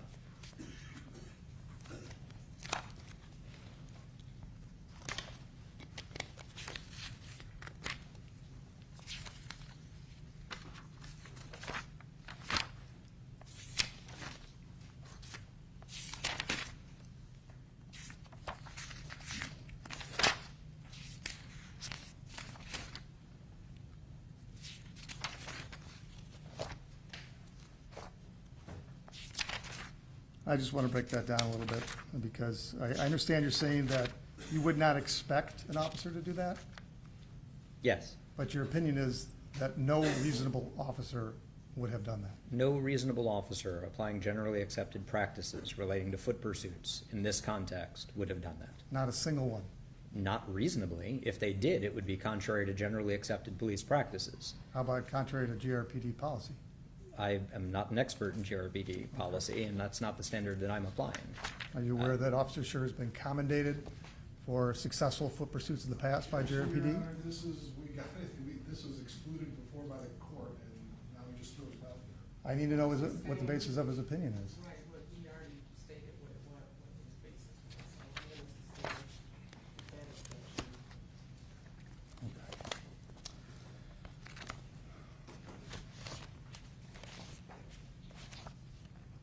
So now, in your, you have these 7 opinions. Is that fair in your report? Yes, with some subparts for some of them, yes. And I believe you opined on the foot chase, Yes. all right, and you think no reasonable officer could have arrested Mr. Lyoya in that situation by continuing to pursue him, right? Again, that's not exactly the way that I would put it, but I think no reasonable officer applying generally accepted practices would have chased Mr. Lyoya and put the occupied subject vehicle behind them, yes. And then you also talked about that Officer Schurr failed to provide a feasible verbal warning. Yes. But it wasn't your opinion that the failure to give a warning meant that he couldn't use deadly force, right? No, those are separate, That's a totally separate thing. yes. Okay. And you just said that when feasible, an officer should provide a verbal warning prior to using force, including deadly force. Yes. And the normal context is, right, sort of a Tennessee v. Garner, police officers chasing someone down the road, and they're ahead of them, and police, stop or I'll shoot, right? I mean, you probably don't want to shoot someone just for fleeing, but, Well. you know, drop the taser or I'll shoot, or, so, you know, it doesn't even have to be or I'll shoot, right? Drop it or you're going to get shot, something indicating this is the clear command, this is the threat, right? This is what will happen. This is the use of force that is about to occur, as a warning, yes. Okay. And the International Association of Chiefs of Police indicate that a sufficient warning is you demand that the subject stop. Sure, identify exactly what you want them to do. Does it say stop running, or is it stop running or I'm going to shoot you? Because according to the International Association of Chiefs of Police, which you hold in high regard, it's just that they demand that they stop. I do hold them in high regard, and it is going to depend, but for someone who's just running away, stop running is fine, because you're probably not going to shoot them, right? Because someone who's running away is unlikely to just create an imminent threat of death or great bodily harm. When we're talking about deadly force, identifying, or any use of force, it is typically helpful for officers to identify this is the force that I'm going to use. That way you are informing the person, one, this is what I want you to do. Two, this is what will happen if you don't do what I want you to do. Put that down or you're going to get tased, for example. Very straightforward. Okay, and so you're talking about, you believe it's generally accepted police practices that the officer has to give a warning, in other words, a condition of what happens if he doesn't comply with the directive. Well, that's what a warning is, right? Telling someone stop is not a warning. Telling someone stop or this will happen is warning them of the consequence. Telling someone to stop is a command or a directive, correct? Sure, that's a Right. command, yes. Okay, and do you recall what GRPD policy is on a suitable command before? I think I still happen to have it in front of me. I can look it up if you want. I don't remember it offhand, but I can. It's you have to give a directive before using deadly force. Doesn't say warning. Sure, so that's not a warning, right? That's a directive or command. Right, and so drop the taser is a directive. Yes, definitely a directive, So sure. you agree that Officer Schurr complied with GRPD policy when saying drop the taser? Again, I don't want to hold myself out as an expert on GRPD policy, but if GRPD policy says directives are all you need to give, then sure, I suppose that is in compliance with policy. It is not in compliance with generally accepted practices relating to what a warning actually means. Sure. Well, a warning, I would agree. There's some contingency that happens if you don't follow the directive. Right. It is- GRPD policy says, and you just talked about it, whenever reasonably possible, officers shall provide verbal directives before deadly force is used. So you would agree with me that drop the taser is a verbal directive? Sure. I have no idea how GRPD defines that directive. If they read into the word directive what I would consider to be a warning, I'm not sure, but that's why I'm not holding myself out as an expert in GRPD policies. But as a matter of generally accepted practices, if you're going to warn someone, what you're doing is you are threatening force, right? The warning is condition, threat. Sure. That's your view of generally accepted police practices. Yes, that is generally accepted police Do practice. you have any idea whether Officer Schurr ascribes to your generally accepted police practices? Well, I know he didn't in this case, but I'm not sure if he does generally. Okay, but does he even know what they are? I have no idea. I'm not in a position to identify what he knows or does not know, just whether his actions are consistent or inconsistent with them. Well, you don't expect him to know every agency's policy in the whole country. No, certainly not. Okay. You indicated that the reason a warning was feasible or reasonably available and should have been given, a warning, is that Officer Schurr was in a position of tactical advantage. Yes. Okay, can we see RFN 7460?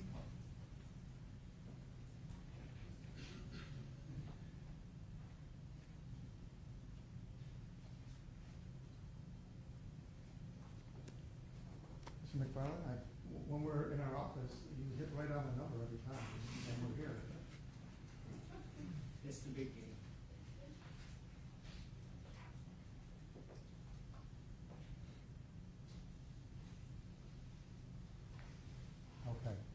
And so you indicate that Officer Schurr is behind and on top of Mr. Lyoya, and therefore he's in a tactically advantageous position? Sure. Now, I wasn't looking specifically at RFN 7460, but prior to him drawing the firearm, which I believe is already out and in his hand at this point, yes, he is behind, over, partially upon Patrick, upon Mr. Lyoya. And this is exhibit A, just for the record. Yes, Your Honor. So as far as the tactically advantaged position though, if you don't have any feet or hands on the ground, and the person that you're on top of has both knees and both arms on the ground, do you believe that the officer is in a tactically advantageous position right here? Again, I'm not looking at this particular No, I'm frame. asking you about this one. Right. If you're asking me about this particular frame, but my opinion that he was in a position of tactical advantage is not this frame specific, right? It is the events leading up to this frame. Is he in a position of tactical advantage? In this particular frame, he is off balance with his body weight, at least partially on, it looks like largely on Mr. Lyoya. In that way, he is not tactically advantaged. On the other hand, he is behind Mr. Lyoya, which makes it very difficult in this position for Mr. Lyoya to punch, strike, or otherwise direct an attack at him. In that sense, he is in the position of tactical advantage. And So you- it's not I'm perfect. sorry. I didn't mean to cut It's you off. not perfect advantage. But even here, and certainly prior to here, he's not in that immediate position of being in physical danger. Okay, and so you saw the video, and you saw Mr. Lyoya get up 3 times when Officer Schurr was behind him or on his back, right? Yes, earlier when they were standing kind of behind where the passenger is now Sure. out and filming. Yes. And you saw Mr. Lyoya bring Officer Schurr across the yard, right? Yes, at one point on his back there were some knee strikes thrown in as Officer Schurr followed him across the yard, yes. And since we're talking about that, one of your opinions is the intermediate use of force, when he was hitting the knee strikes and trying to punch him, those Yeah. were appropriate but ineffective. They were, yes. There was an open-handed strike. There were 3, I think, knee strikes. The tackle itself, of course, is a use of force. Divorced from the tactical point that we already discussed at some length, I thought all of those as intermediate uses of force were perfectly appropriate and reasonable and proportional and consistent with generally accepted police practices. Okay. All right, so you also gave the opinion that Officer Schurr's use of deadly force was unreasonable, excessive, and contrary to generally accepted police practices. Yes. And you didn't get a chance to explain why you felt that. And am I correct that the basis of that opinion is in the absence of any physical ability to incapacitate Officer Schurr or otherwise render him unable to protect himself, no reasonable officer in Officer Schurr's position could have concluded that Mr. Lyoya presented an imminent threat of death or great bodily harm? Yes. Again, Okay. those 3 components of threat are ability, opportunity, intention. If you lack one of those, then there is no threat. There might be a risk situation, but there is no threat. Okay, and you believe that the officer can use deadly force if the suspect reasonably appears to have the intent, opportunity, ability to cause a particular type of harm, in this case. Can use deadly force, specifically ability, opportunity, and intention to inflict serious bodily injury or death. Absolutely. Okay, and you consider the intent of the suspect when determining whether or not Officer Schurr acted reasonably? It's more like I consider the perspective of the reasonable officer in Officer Schurr's position as to what the subject is trying to do. So it's not their actual intent. Who knows what their actual intent is? It's what does their behavior suggest Okay. to the reasonable officer they are trying to do. So an officer who is incapacitated, and this goes to your opinion that deadly force was unreasonable, has lost the ability to protect themselves, including by preventing the subject from disarming them of their firearm and using it against them, right? Sure. If an officer is incapacitated and stays incapacitated, they are incapacitated. And here, you're worried about incapacitation because Mr. Lyoya has a taser, right? I am not particularly worried about incapacitation, but that would be one way that you could establish an imminent threat if there was ability, opportunity, and intention. Well, the opportunity here is a taser, right? That's what we're talking about in this opinion. If, yes, I'm not entirely sure I follow, but yes, maybe. Well, the basis of your opinion, that deadly force was unreasonable, is that in the absence of any physical ability to incapacitate Officer Schurr. When you're talking about incapacitation, are you talking about the fact that it's a taser?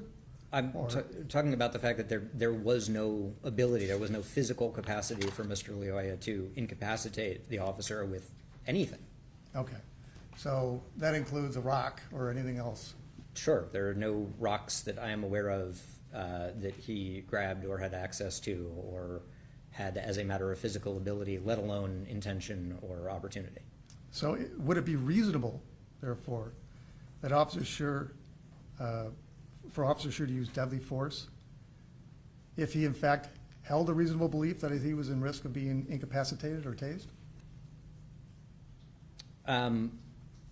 Okay, so what I think I understand your question.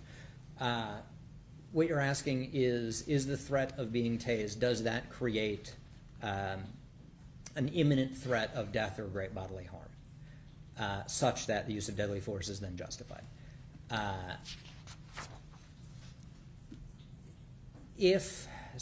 For that to be plausible, the threat would have to be the subject has the taser, which is in a condition to actually incapacitate.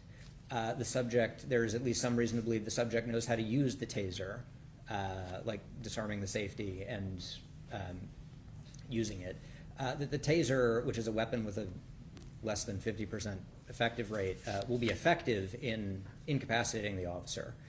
That the officer will remain incapacitated long enough for the subject to access a retention holster, and that the subject will know how to remove a firearm from a police retention holster, and that the subject will do all of that in the period of incapacitation, which is either 5 seconds with a taser pull or an unlimited amount of time, I suppose, until the battery goes dead if you're holding the trigger of the taser down, which means you're doing all of this one-handed.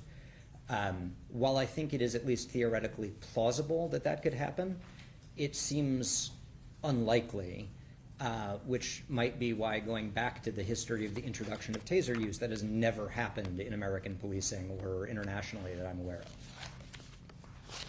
So I think it is theoretically possible. I'm sorry, did you say it's never happened that an officer's been tased?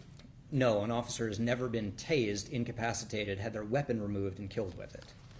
Then why do you say in your report, it is well known and generally accepted in policing that an officer who is incapacitated has lost the ability to protect themselves, including by preventing the subject from disarming them and using the weapon against them? That's still true. That is yes, that is absolutely a risk. All right, so the concern here is that no reasonable officer thought they could be incapacitated, right? Yes, in my view, that's correct. Okay, and you're saying that a taser couldn't incapacitate the officer given the situation he was in?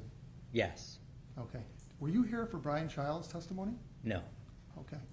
If he said something completely opposite, would he be right or are you right? Well, That's an improper question, Your Honor. A witness can't comment on the truthfulness or rightness of another witness, especially when they heard it. So it's an improper question. I can rephrase it, Your Honor. Right, so I'll sustain, but you can rephrase. Okay. So you're an expert. You're not an expert on tasers, right?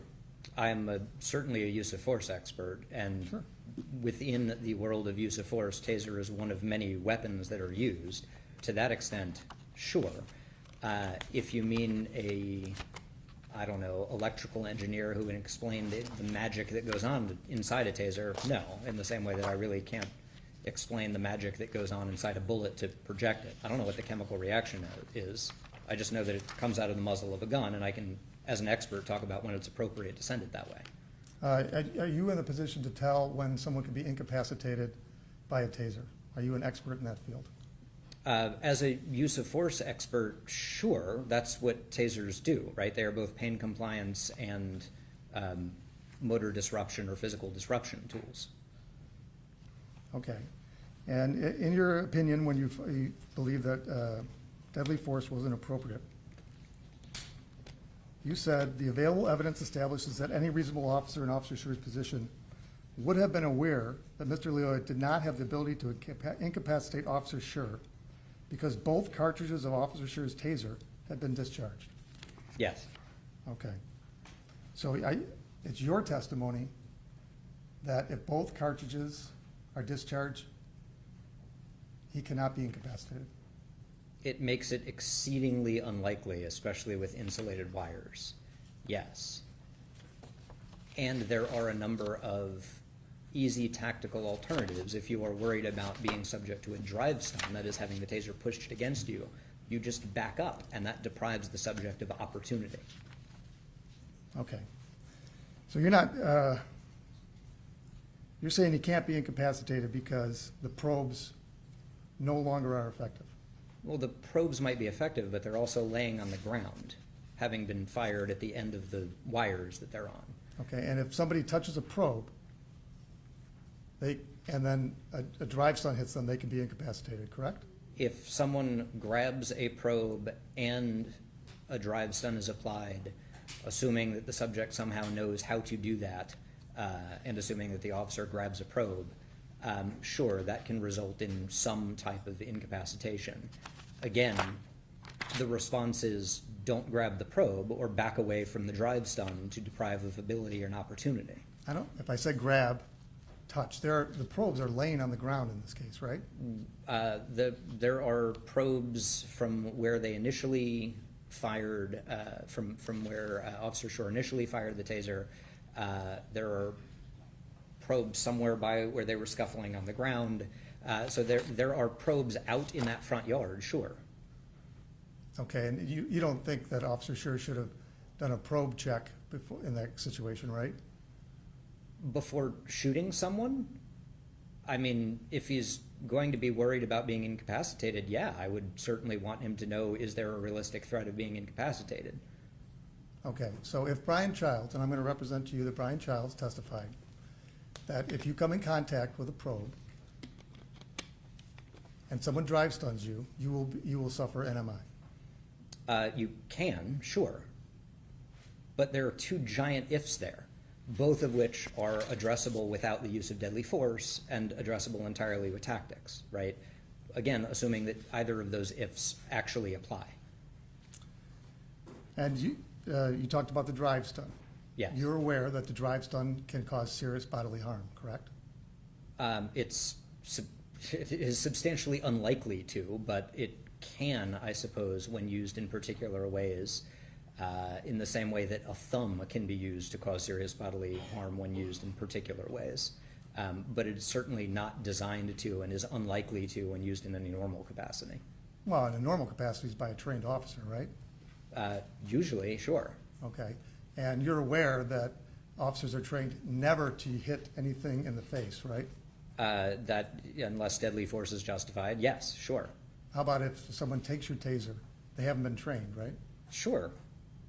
That is correct. So again, one, there's some likelihood that they won't know how to use it. Two, there's some likelihood that even if they want to know how to use it, they aren't going to know to drive stun you, right, to push it into you.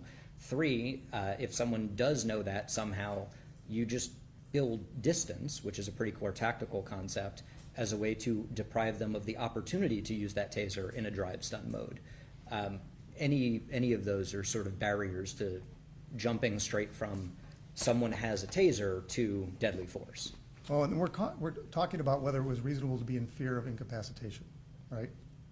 And I you're think saying so. that it's unreasonable for Officer Schurr to think that he could be blinded by a taser in that situation.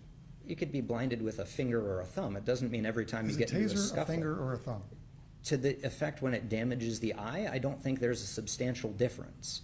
If you're talking about being blinded with something, then grinding a pen or dirt or a rock or your finger into someone's eye presents the same type of threat. It's a physical contact threat, right? So if that's, the drive stun has to make physical contact. The thumb has to make So physical a contact. thumb and a taser have the same level of threat. I'm not sure how you got that out of what I said. When you're talking about driving stuff into the eye, tasers present really no particularly elevated threat than jamming anything else into someone's eyeball.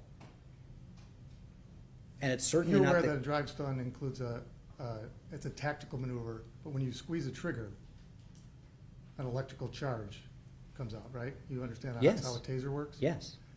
And I'll represent to you that Brian Childs said that Officer Schurr was reasonably in fear of being harmed in that situation. Chris, I'm gonna have to object, that is not at all what Mr. Childs says. He didn't give an opinion on, He did give an opinion. Complete misstatement of his testimony. Well, the record will say what it says.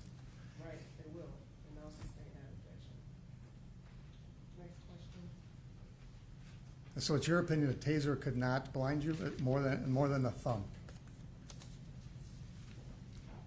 I don't understand the question. Like, you're equally blinded whether you're blinded by a thumb or a taser.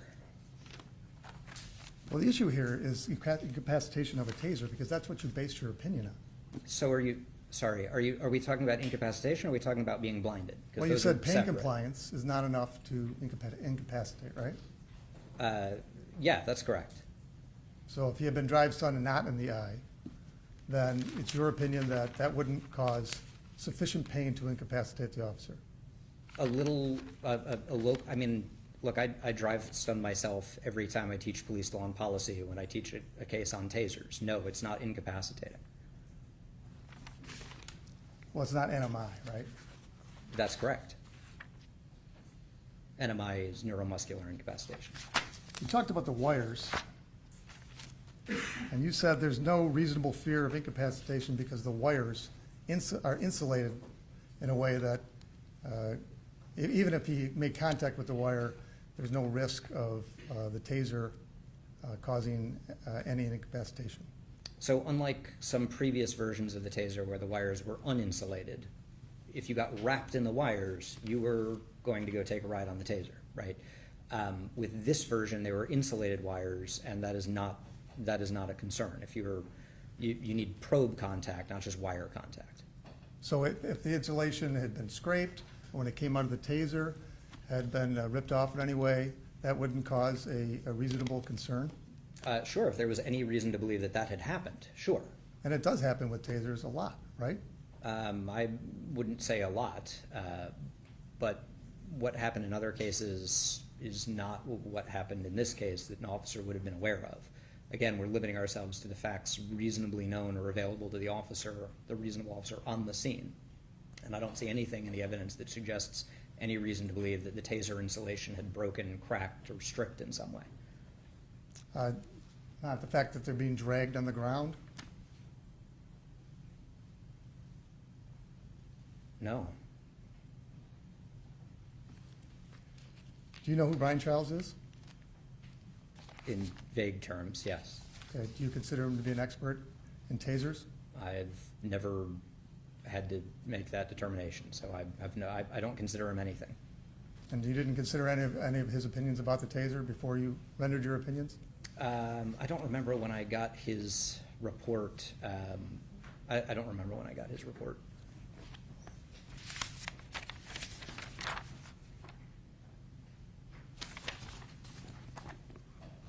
I don't want to be unduly offensive there, sorry. It's not that I neither consider nor not consider him, if that makes sense. Like, I'm not saying he's not an expert, I'm not saying he is an expert, I'm not saying anything about him. Well, he was the prosecution's expert on tasers. Are you aware, do you know who he is? Again, in vague terms, Do but you know where he works? no, not offhand. He works for Axon. Okay. What does Axon do? Axon makes, among other things, tasers. Right. And he's worked there for decades. Okay. Would you agree with me that someone that's worked for Taser and Axon for decades would know more about tasers than you? I think it depends on what they're testifying as. If he's testifying as a use of force expert, maybe not. If he's testifying as a mechanical expert on the taser, sure, he knows more than I do. Right. insulation on the wires, that sort of thing? Sure, I suppose he could probably talk about the tensile strength of the insulation on the wires in a way that I can't. And the ability to incapacitate an officer, right? I don't see why he would know any more about that than I would. Are you a master taser instructor? No, I'm a use of force expert. Okay. And so you think you know more about the ability? He's arguing now, I don't know the point is. I want to explore what he thinks he knows and why he thinks his opinion is based on something other than his use of force. I mean, he keeps testifying that he knows about the mechanics of a taser, Right, but you're asking him about a taser, but he's not a taser expert. right? And he's a use of force expert. And so at this point, delving more into what one expert said versus what this expert is here to testify about, I do believe to be argumentative. Okay, Your Honor, I understand that. I just want, as long as the court has acknowledged that Professor Stoughton's not an expert on tasers. I consider him an expert in the field, but he is considered an expert in. Okay. Thank you, Your Honor. I do, Your Honor. You guys, you covered a lot of ground there, just in terms of, tactics is one of the things you talked about. Can you switch to our computer, please? And you talked about tactical advantage, and they showed up the cell phone video. This is that's theirs.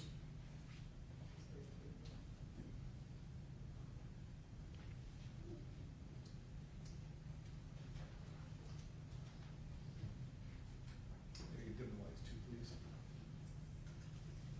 You had an opportunity to take a look at the sequential images as well. And this is, Exhibit 6. thank you. Yes, I did.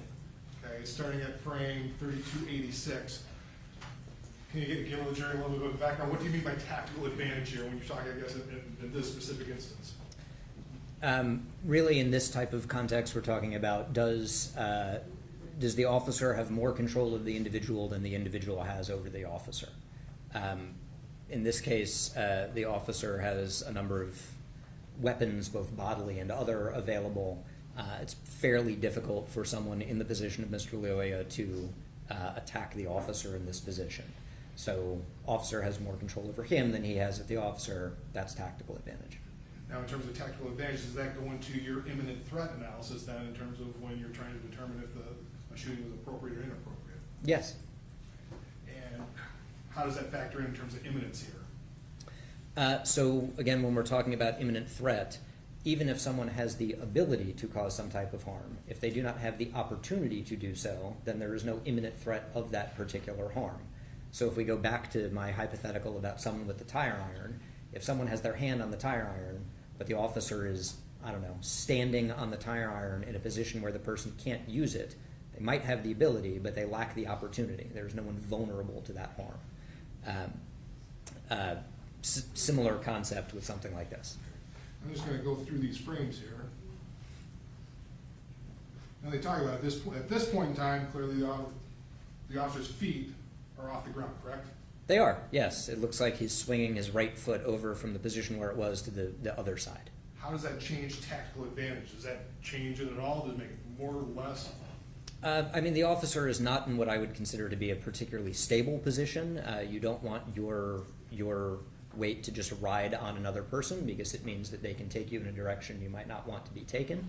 But in terms of attack, there's very, very little that Mr. Lyoya could do to threaten the officer in this position. They would have to get out of this position to create a position of opportunity for serious bodily injury or death.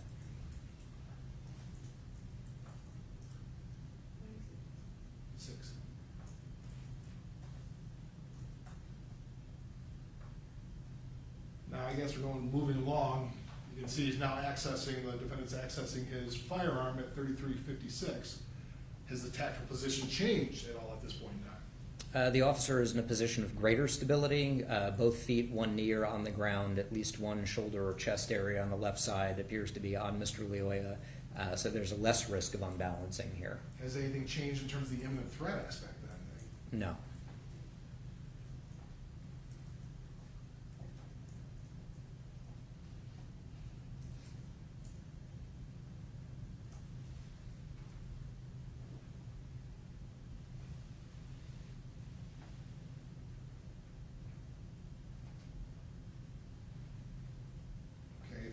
3342. Has anything changed in either part? You're trying to speed ahead. Are there any changes between either of them in terms of the tactical advantage or disadvantage? I mean, That's 34.2.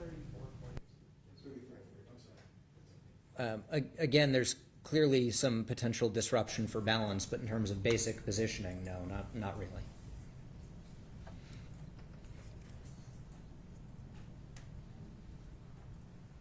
What about now?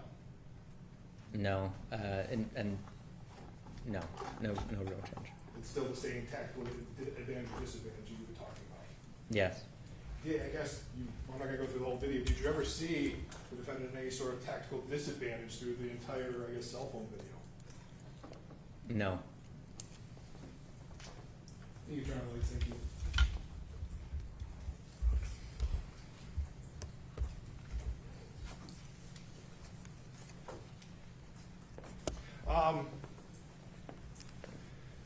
You talked about, they asked you some questions about committing a felony.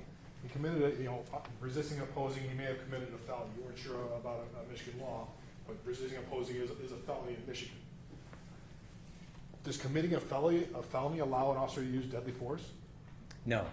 In fact, there's a fairly famous line that's often taught in police training. It is not better for all felons to die than to escape. So no matter how many felonies somebody commits, it doesn't mean that an officer is justified in using deadly force. That's correct. What about disobeying commands?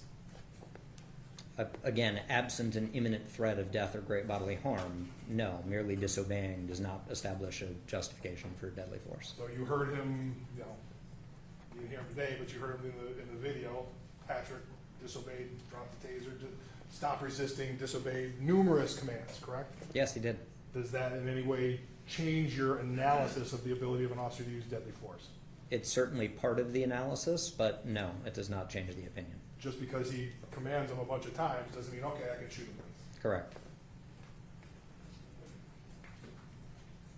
They talked about getting into the taser again. You said it's theoretically possible it could be disabling, but you said that it's never happened. The officer's never been killed after being disarmed with his taser in the history of the taser. That's correct.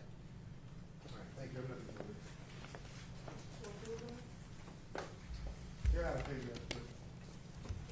It depends on what you mean. If you mean taser as a use of force option and weapon, yes. If you mean taser in terms of am I an electrical engineer, no, obviously not. Now, you talked about whether the officer has the right to use deadly force after a subject uses or commits a felony, correct? I don't know that I talked about rights at all. I think you just answered that question. Does someone have a right to use deadly force simply because they committed a felony? I would not frame that in terms of rights. I don't think the question had anything to do with does the officer have the right to. As a matter of generally accepted practices, that is not a justification for deadly force. All right. But right sounds legal to me, and I'm not testifying on the stand as a legal expert here. Okay. And you saw the videos. Did Officer Schurr pull his firearm after Mr. Lyoya committed the first felony? I'm sorry, did he? Did Officer Schurr pull his firearm by the side of the car? Very early on.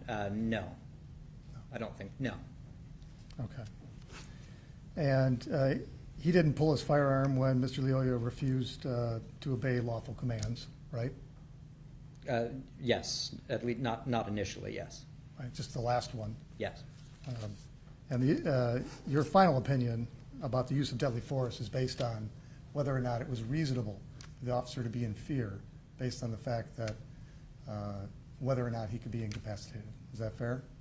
I wouldn't put it that way. I would say my final opinion is about whether there was an imminent threat of death or great bodily harm. Okay, and the threat in this case, according to your report, is that he was going to use the taser on him and potentially incapacitate him. I think that's the argument, right? That's the argument that there was a threat, an imminent threat of death or great bodily harm because of the taser. Again, my opinion is there is no imminent threat, so I'm not sure that fully answers your question. No, I think that I'm trying to figure out, we're talking about deadly force, and the prosecutor asked you a bunch of questions that don't really have any application here about using deadly force to arrest, or justified to arrest or an unlawful command. What we're talking about here is whether or not he was in fear of being incapacitated by the taser, right? Whether there was an imminent threat of death or great bodily harm via the taser, sure. Okay. Thank you. Mr. Becker, anything else? No, Your Honor. I don't see any hands raised on the jury. May this witness be excused? You may, Your Honor. Any objection? No, Your Honor. Thank you very much, sir. You are excused. Thank you, Your Honor. Thank you, Coach.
Was coming from out of town and is not in the building right now. So we're gonna take our morning break for 15 minutes, which would be, come back at 3:40. And if there's a change, we'll let you know. So meanwhile, please remember, leave your notes upside down in your chairs. Continue to not discuss the case with each other or with anyone else. Also, you're still instructed to not access media regarding this case or social media. All right, and we'll see you back in 15.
still not here, huh? All right, is there anything we need to address before the witness is here? Not here, Honor. For defense? This time, So, do we have ETA? I told it 10 minutes, which was about 10, it should be pretty soon. Yeah. Okay. So, I guess we can just continue or start back a break, because obviously there's nothing else to do other than have that witness come in, and if they're not here yet, then I'll just wait here. We'll just, go off the record meanwhile, it gets here.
Turn the record back on.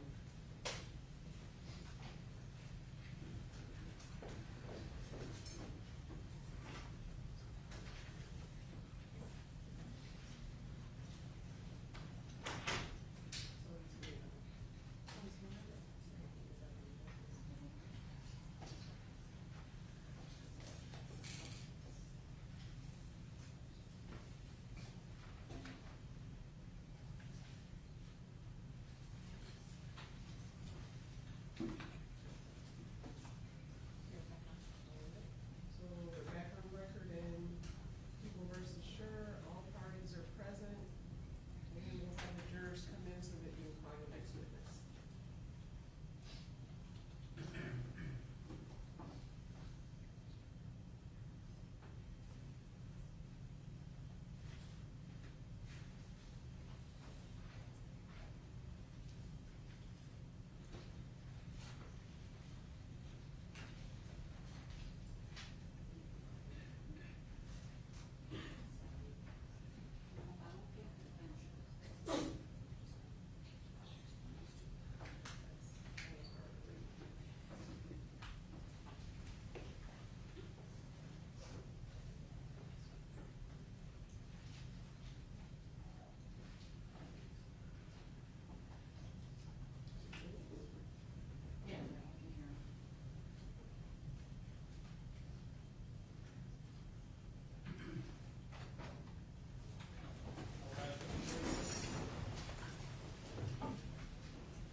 Do you solemnly swear that the testimony you're about to give in this matter will be the truth, the whole truth, and nothing but the truth, so help you God?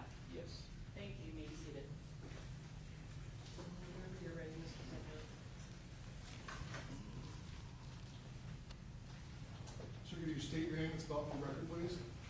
Nicholas G. Bloomfield. First name spelling is Nicholas. Middle initial is G. Last name spelling is Bloomfield. Bloomfield. Could you tell the jury a little bit what you do for a living? So presently I'm where I reside is in Farmington, New Mexico. There is a nonprofit community-owned hospital where I reside, and presently I am employed there as a regulatory manager, which means I'm responsible for making sure that the organization is in compliance with all federal and state regulations. Was that your job years prior to that? It was not. What did you do before that? Prior to that, I did a 20-year career in law enforcement in the state of New Mexico, was a certified officer. I retired in February of 2023. And in terms of what roles did you have, what departments did you work for in the state of New Mexico? So I worked for two separate agencies. I began working with the local sheriff's office. After completing the academy, I was assigned to the patrol division where I worked as a patrol officer. After a couple of years, I became a field training officer where I was responsible for training new officers and making sure that they were within compliance of both organizational policy as well as their training so that they could begin practicing on their own. Following that time, I made a transfer to the narcotics division.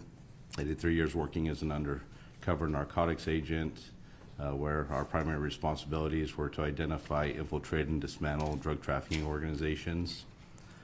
Following that assignment, I promoted to the rank of corporal. Short time later, I promoted to the rank of sergeant. I was assigned to the patrol division for both of those assignments, where I supervised officers who were working on a standard patrol shift. In addition to that, during my tenure at the sheriff's office, I was a SWAT team member. I did that for a number of years, approximately 6 years or so, and then I became a team leader once I was promoted. I worked at the sheriff's office for approximately 10 years, and then I transferred to our local municipal police department, Farmington Police Department. Went back to patrol there. After being on patrol for a short period of time, I assessed for the SWAT team, was selected to be an operator on the SWAT team. In addition to that, I also went into our training and recruiting division where I was responsible for basic and advanced training. After that assignment, I promoted again to the rank of corporal and then to the rank of sergeant. As a sergeant, I was assigned to stand up a use of force investigation division within the organization.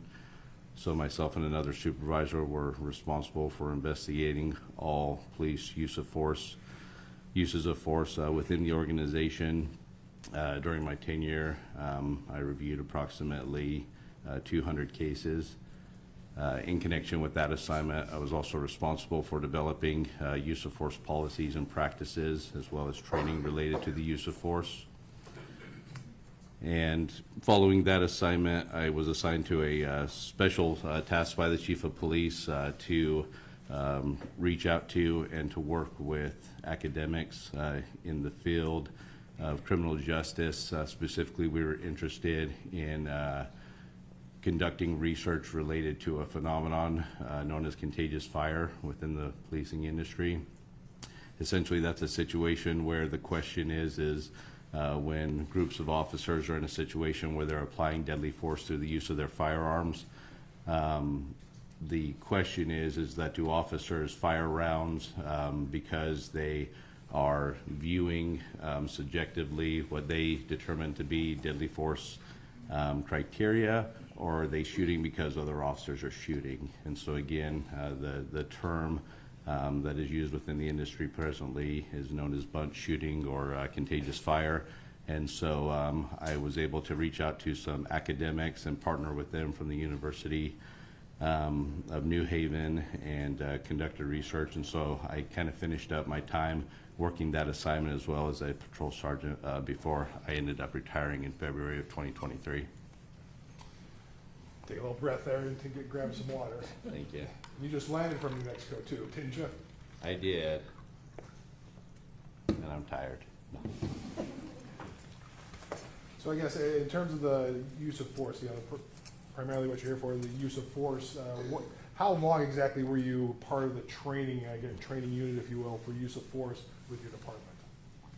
So, assigned specifically to that role, I, again, did a number of iterations within the training division, both as just a training officer as well as supervising that division. Throughout that time, there was, there's 3 periods of time during my career where I was specifically involved in training officers related to the application of force. And that ranges through all force options that officers generally have within the industry. Officers have a variety of force options which are available, and so they exist on a spectrum ranging from low-level applications of force all the way up to what we term deadly force. And so you have essentially empty hand techniques at a lower level of force, which is essentially things to overcome low levels of resistance that an individual may be demonstrating, like resisting being placed in the handcuffs, resisting an officer's attempts to stop their freedom of movement, things of that nature. And in addition, going forward from that, there's another type of empty hands, which is kind of classified as like a hard hands, which would be like hard strikes. And those things are used, again, more for higher levels of force where a subject may be demonstrating combativeness or aggressiveness towards an officer. All those things together fall into a category of what is commonly termed in the industry as defensive tactics. And so the defensive tactics, once you get out of defensive tactics, then you start getting into officers' actual tools that they have available. Generally speaking, the most common tools employed by policing within the United States are OC spray, commonly sometimes referred to as pepper spray. Then from there, you have a baton. There's different types and makes of batons, but essentially batons kind of fall under the same category. From there, you have electronic control weapons. The most common one within the industry is the Taser, which is a proprietary electronic control weapon made by Axon. You also have canine deployments as well, where officers sometimes will use canines that are trained specifically to be used in force applications. And then in addition to that, you have deadly force, which is the most common form of, or the most common way that officers are taught to employ deadly force is through the use of their firearms. So again, these exist on a spectrum. And so in each one of these areas, I was responsible during my tenure as a use of force trainer and investigator to develop policies related to these things that are consistent with current industry practices and standards, as well as to develop a training curriculum for officers so that they could develop core skill competencies in these areas. Okay. Now, in terms of training, did you only train officers in your New Mexico department, or have you been involved in training other officers as well outside of your department?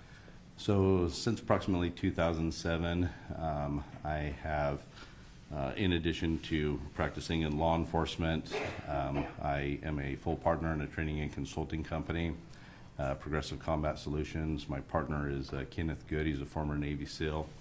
And we have trained thousands of officers, both at the state, local, federal level, all across the country, related to these areas, use of force. Primarily what we're known for is training officers in the area of tactics related primarily to generally what a SWAT team or a specialized unit would do within law enforcement.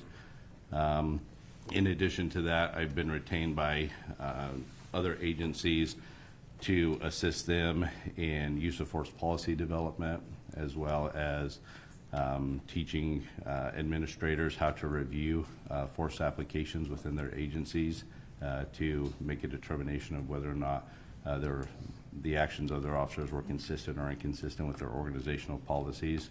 And so my work has, again, taken me beyond just my local police agency that I work for. Okay. And now in terms of when you talk about doing the different trainings, can you give an idea how many times, I mean, with your department, outside of that, how many different trainings have you done for various officers across the country? Ballpark. I don't know if I could even ballpark it. Numerous, like I said, since 2007. I know thousands of officers. I would say less than 50, somewhere between 30 to 50 agencies. And again, when we conduct trainings on my specific CV, you won't see that many trainings outlined, but at these trainings, they're typically regional. So we'll have officers that will come from, up to a dozen different agencies that will send participants there. Okay. Just in terms of, you talked also about doing use of force, like 200 use of force reviews. Were those use of force reviews simply for your department, or those other use of force reviews? The 200 use of force reviews that I conducted were for the department, approximately 200. Outside of that, since 2020, I began having attorneys and police organizations reach out to me and ask me to review cases involving police officer force applications. To date, I've been involved in I've been retained in, I believe it's somewhere around 24 cases that I've testified in all across the country. And so, again, these are outside or beyond just my work that I did. So, just so I understand, because the 200 were just within your department originally, and then there's 24 on top of that? Yes, 24 where I was actually retained as an expert witness. Gotcha. In terms of the 200, when you're looking at your department, what were you looking at for specifically that was part of your job? What were you looking for in those instances? So when you're conducting force reviews, I think it's important to understand that there's different types of reviews that are being conducted. When you are looking at an agency, you're essentially conducting a review to determine whether or not the officer's actions were consistent or inconsistent with organizational policy. And so that was my primary focus while conducting reviews for the Farmington Police Department. That's also what I trained other agencies to do as well. Beyond that, when you start getting beyond that, again, there's different standards that you could review a case. In my work as an expert witness, that review is essentially to determine whether or not the actions of an officer were consistent or inconsistent with generally accepted police practices. Okay. And could you go into that? We've heard a little bit, but what are your definition of generally accepted police practices? How would you define that, and where does it come from? So if you look across the country, there's approximately 18,000 police agencies within the United States, nearly 1 million officers. And so within the industry, there are generally accepted practices where essentially anywhere that you go in the country, you will see similar practices in the way that officers are taught to apply force, as well as the training that officers go through. One of the most common examples I could probably give you would be something like a traffic stop. It doesn't matter where you go in the country. If you see an officer conducting a traffic stop, the techniques, the tactics that officers employ are essentially going to be similar anywhere you go in the country. The way that this information gets disseminated across the country traditionally within the United States, this was done through just sharing trade knowledge. And so officers would essentially, through experience, begin to share trade knowledge with one another. Eventually you had more legitimate trade publications that would come along within the industry that would share essentially this type of information. From there, you started to have expert bodies that began to opine on generally accepted police practices. For example, the most well-known and prolific entity within the United States is the International Association of the Chiefs of Police. They're over 100 years old. They're well respected within the industry, not just nationally, but internationally as well. They provide things such as model policies, as well as a number of recommendations related to training and standards that law enforcement agencies can adopt and utilize to make sure that they're operating, again, in compliance with generally accepted police practices. From there, you have other entities, including the Department of Justice. So the Department of Justice has an enforcement arm where they essentially are able to investigate police organizations where there have been complaints of essentially patterns and practices of unconstitutional policing conduct. And so the DOJ can go into these agencies, essentially conduct an investigation. If they determine that there are deficiencies by that agency, that again, they're not meeting generally accepted police practice, that would legitimize them as conducting constitutional policing, they will essentially sue them and can place them under consent decree. They always keep this stuff very transparent. You can go online and you can look up any of the consent decrees that agencies have been placed under. Where I did my law enforcement career in the state of New Mexico, Albuquerque Police Department was placed under consent decree in 2012. The interesting thing about the Albuquerque Police Department consent decree was, unlike other consent decrees in the past, this was the first time that the DOJ heavily cited use of force issues in policing, and essentially what they held Albuquerque PD accountable to was a signal to the whole industry that those standards are essentially what the DOJ considers the industry standard for constitutional policing as it relates to the use of force. Okay. Now, I guess in terms of, does that, because you retired, you said you retired, and you were retired for a few years, and now you're doing compliance things with the hospital or a nonprofit hospital. Mm-hmm. Do you keep up to date then? Is that how you keep up to date, is right where you do consent decrees, or are there other ways you keep up to date in the use of force area, since you kind of retired from the police officer as a police officer? So I continue to stay up to date. I'm presently still practicing in law enforcement. There's a small agency within the area where I reside. It's named after me. It's the Bloomfield Police Department. It's not, but They didn't name it after you joined it. no.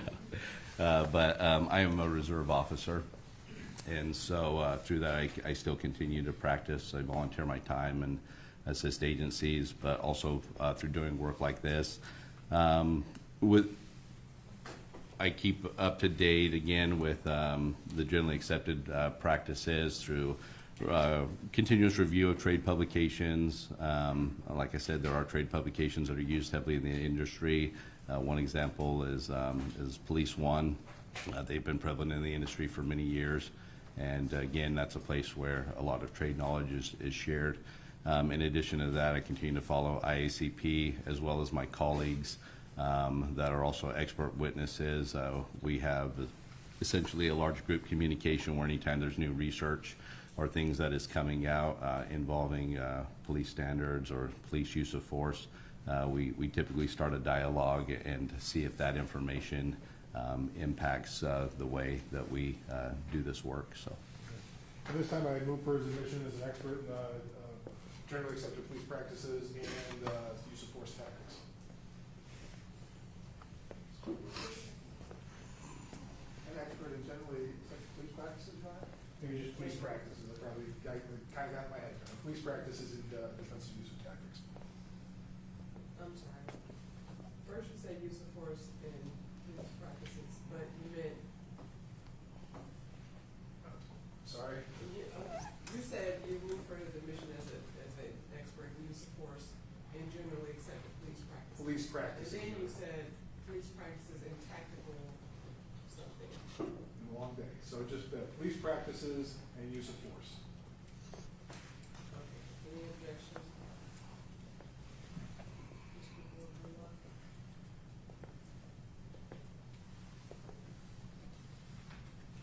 Limited to that, Your Honor. Can I ask a few questions?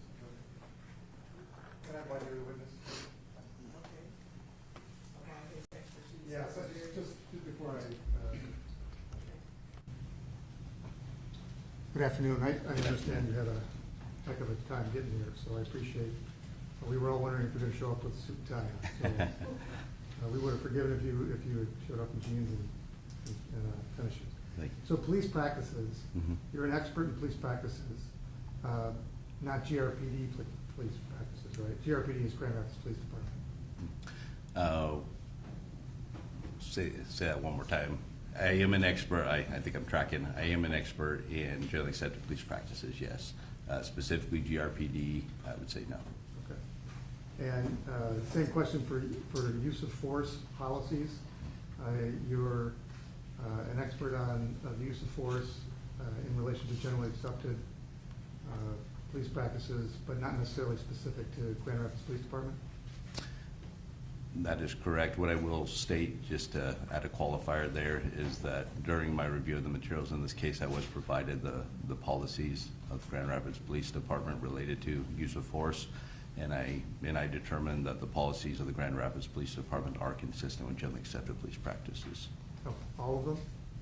The ones that I reviewed, yes. So you didn't review every single policy? I can't recall right offhand every single policy I reviewed, but the ones that were provided to me. Okay. All right, Your Honor, with that caveat, you may proceed, we don't object. All right, then he shall be considered an expert in those fields of use of force and police practices. All right, you were hired specifically to review this case, correct? That is correct. Do you recall approximately when that was, when that took place? I don't recall it after It's been a few years. It has been a few years, yes. What do you do when you get hired in to take a look at a case? What transpires? How do you start that review? So generally speaking, all these cases involve some type of preliminary discussion where I'm essentially provided a brief synopsis of the case. There may be a discussion as far as where I provide my CV and what type of expertise I can offer. If an entity decides to retain me through a formal retainer, at that point I'm provided materials.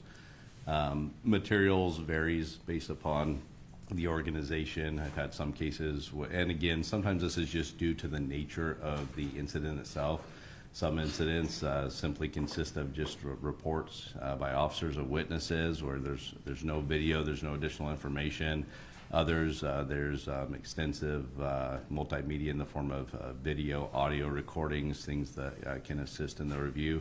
So it varies from case to case. But essentially, I rely on whichever entity is retaining me to provide me with the materials. I take those materials and I conduct an extensive review. My purpose in the review is to try to essentially determine what the facts are within the case.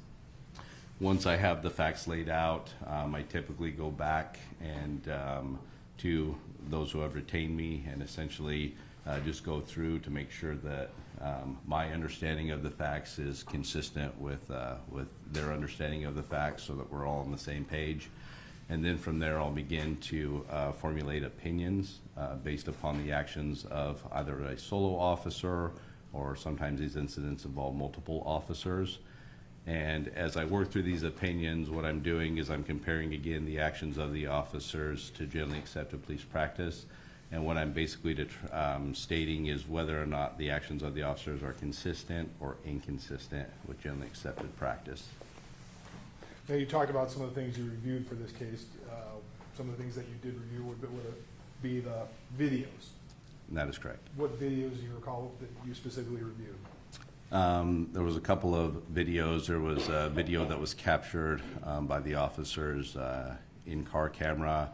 There was body-worn camera footage that was also captured by the officer's body-worn camera. And then there was cell phone footage that was captured by a bystander. Okay. I'm going to go to maybe start, I believe, switch it to our side. Try exhibit 2, please. Go to exhibit 2.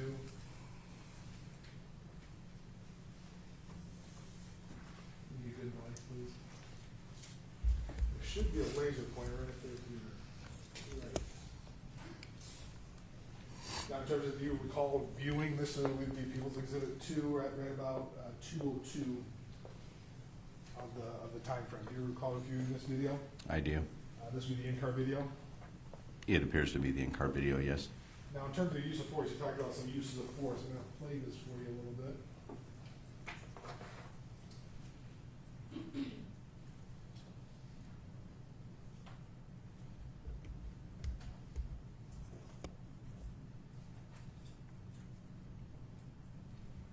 Stop right there. Yeah, you talked about techniques. Now, the techniques here, what techniques did you see that were being used specifically in this instance? So a couple of things here. When it comes to officers applying force, there's essentially two kind of categories. There are improvised techniques, which are essentially untrained techniques or techniques that an officer, where it doesn't mean that those techniques are not reasonable to be used, but at the same time, they're not necessarily formally trained, like in a defensive tactics setting. And then there are techniques that officers are generally trained in. So I see a combination of those two things. So let me give you an example of an improvised technique. If an officer is engaged in a foot pursuit, in order to terminate that pursuit, they may choose to essentially tackle the individual that's fleeing from them. I don't know of any law enforcement agency that trains officers to tackle formally because, again, the likelihood of injury would be too high in most cases. However, when you look at proportionality as far as the level of resistance that an officer is witnessing, that could be absolutely reasonable. It's just not formally trained. As far as what I see as being formally trained here, is the officer in this particular instance is applying some knee strikes. Knee strikes are a commonly taught defensive tactics technique within the policing industry. Knee strikes can be used defensively, so they can be used by an officer to essentially protect themselves if they are being attacked, but they can also be used to overcome levels of resistance. And so in this particular case, the officer appears to be in a position where he is essentially on top of Mr. Lyoya.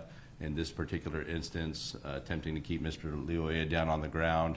Mr. Lyoya is clearly being successful in being able to rise to his feet. And so the officer is electing to use knee strikes in this particular case.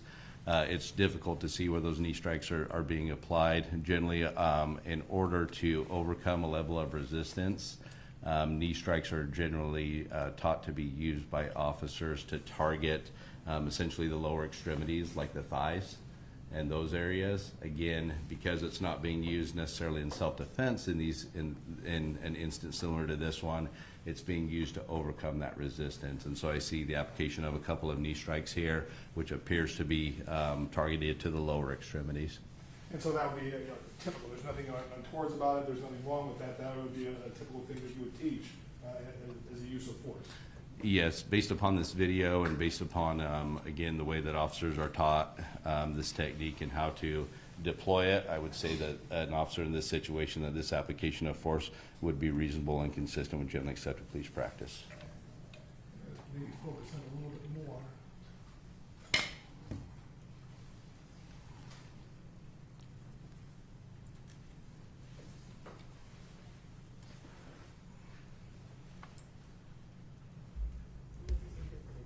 I'm going to stop it here, Your Honor. Yep, this is Exhibit 3. I'm going to start it right about 2 minutes, I think. I can't read. 2 minutes.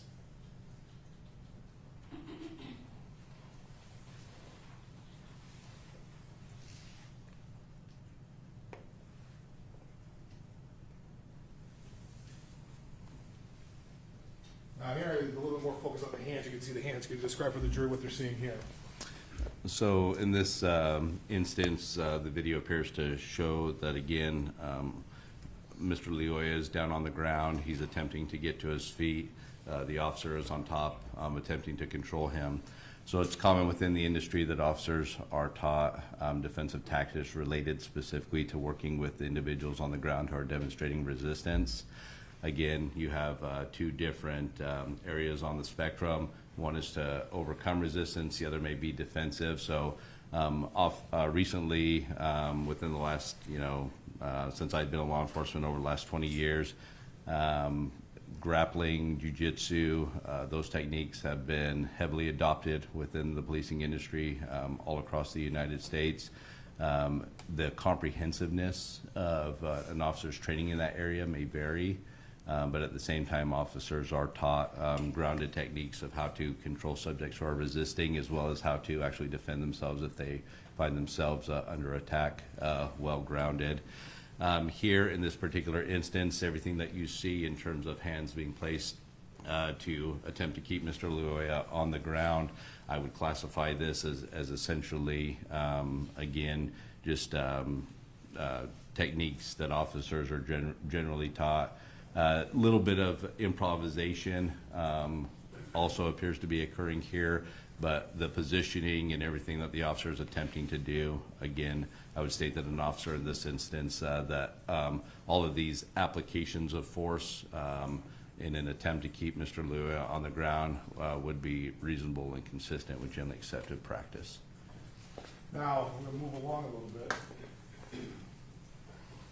At some point in time, there's a taser introduced. Is that a fair statement?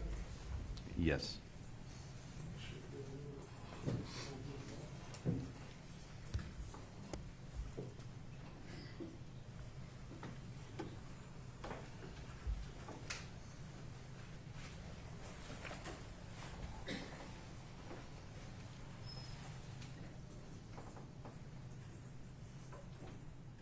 think we're still in Exhibit 3, right?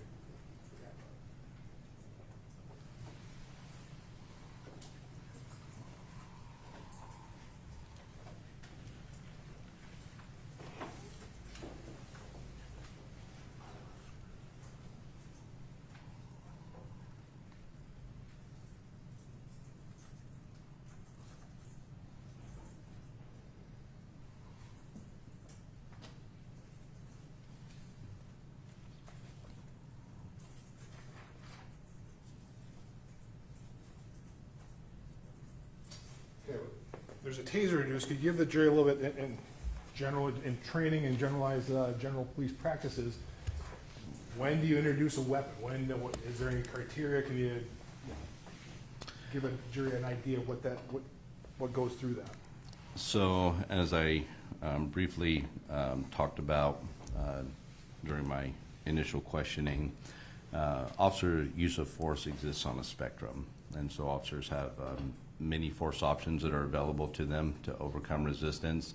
I need to talk just a little bit and lay a little bit of a foundation in terms of how an application of force, what essentially allows an officer to make a decision from going from a lower level of force to a higher level of force.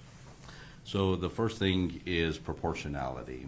And proportionality, we primarily first want to talk about levels of resistance or aggression that may be exhibited by an individual. So when an officer has essentially a valid legal reason to detain an individual, whether that is to detain them to investigate a crime or to detain them, essentially taking them into formal custody, if an individual resists the officer's actions, the degree of resistance that they exhibit is what opens up the options related to an officer's use of force selections. And so at the lower end, if an individual is displaying a low level of resistance, maybe they're passively, or they're walking away from the officer after the officer's told them that they're not free to leave, or they attempt to lay hands on an individual, tenses their arms, flexes, pulls away, things of that nature. That would be low-level resistance. And the thing is, again, I think it's important to understand that the term resistance is key. Resistance does not suggest that an individual is trying to harm the officer, but they are simply, trying to resist an officer conducting a lawful objective. And so from there, we get into what would be constituted as aggression, where somebody is actually physically trying to harm an officer. Harm can come in all different ways. Physical assaults, an individual could attempt to use a weapon on an officer, things of that nature. So then when you get into that area, now we're looking at much higher levels of force that would be appropriate to be used. And then eventually we'll get to the application of deadly force. In this particular instance, so when electronic control weapons, and this is a Taser 7, this is the same model of Taser that I carried towards the end of my career. The Taser, when it initially arrived and became prolific, it was in the early 2000s roughly, and it became more and more common within the policing industry. The Taser has a couple of different options available with it. So first and foremost is the proprietary nature of the Taser that Axon developed was the Taser was capable of achieving what is known as neuromuscular incapacitation, or NMI.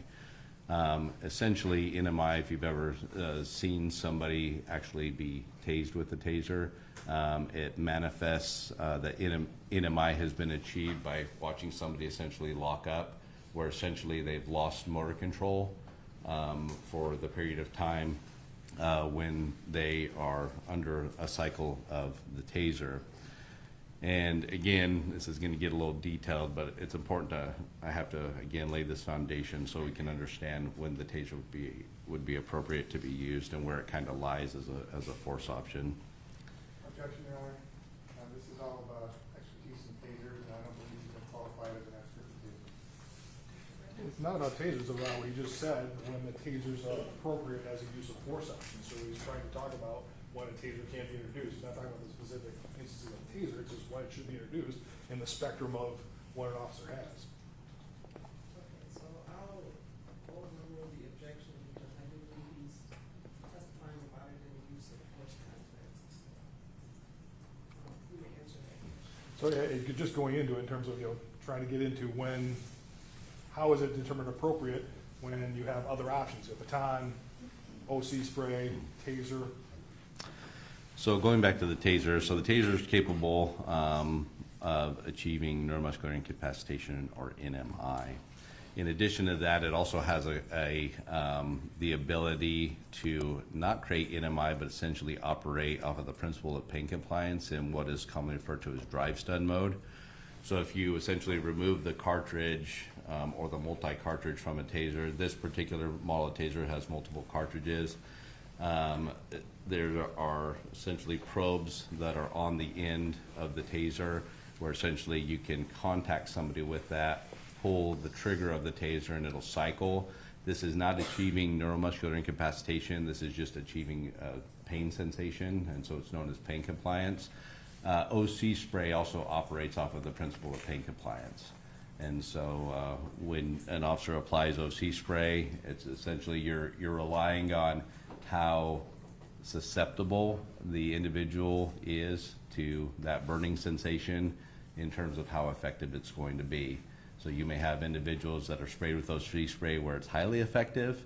You may have individuals where it's as if nothing happened. And so just wanted to clarify that those are kind of the two different ways that this tool can be used. There's kind of a third one, which I won't get into.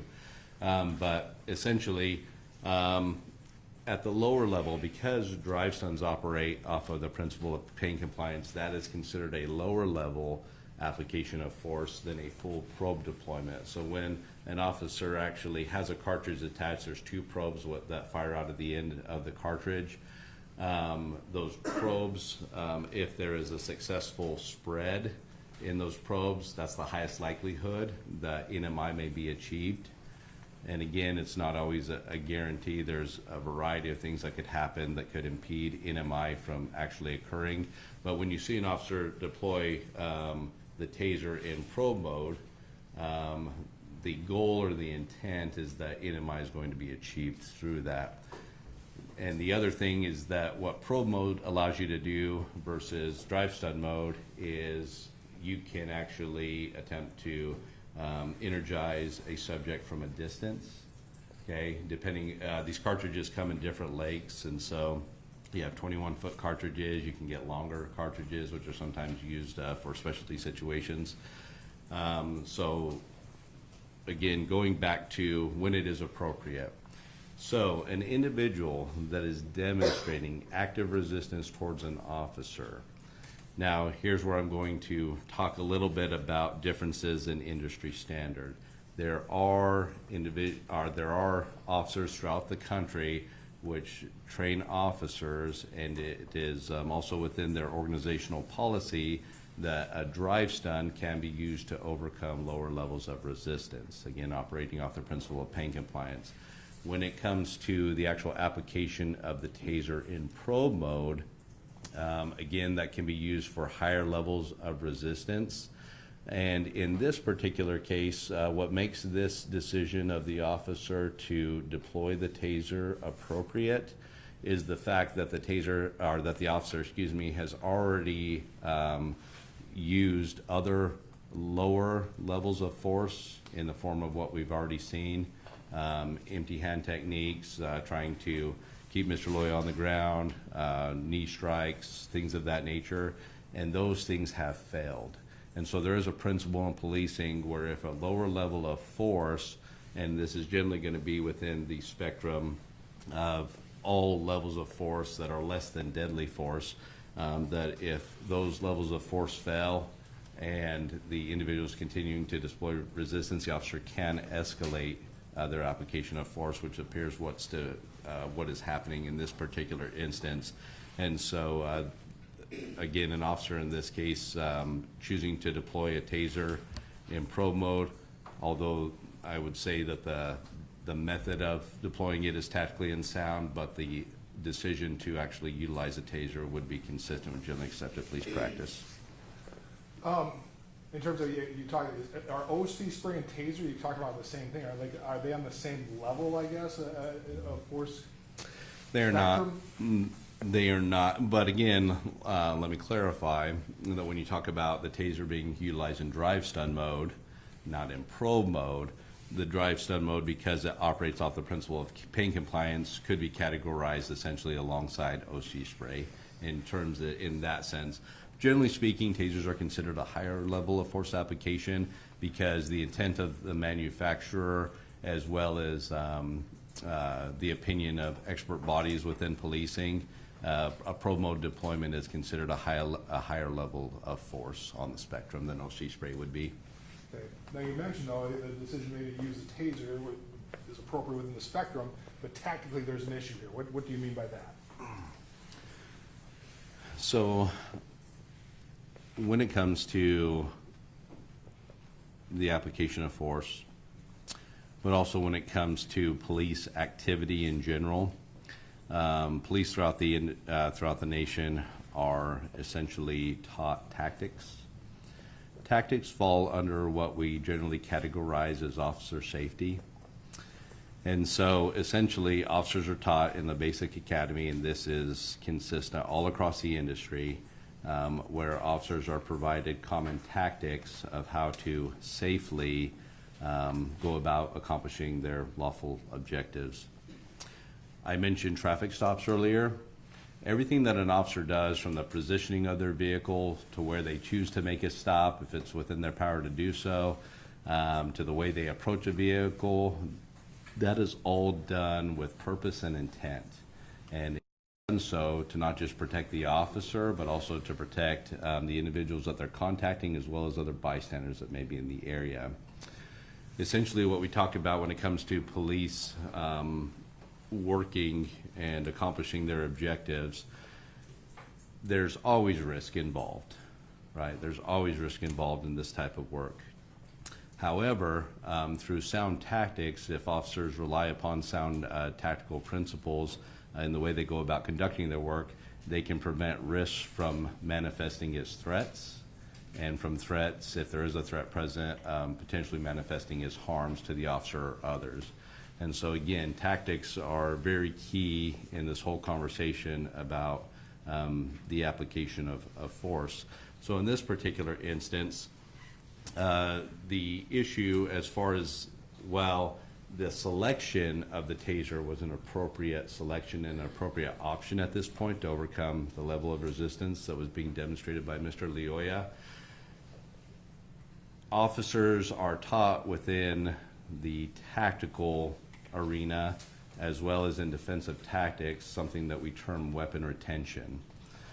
So weapon retention is a key principle where essentially if you're going to employ a tool on an individual, part of your calculus in choosing to deploy that is you also want to make sure that that tool cannot be taken from you and potentially used against you or others.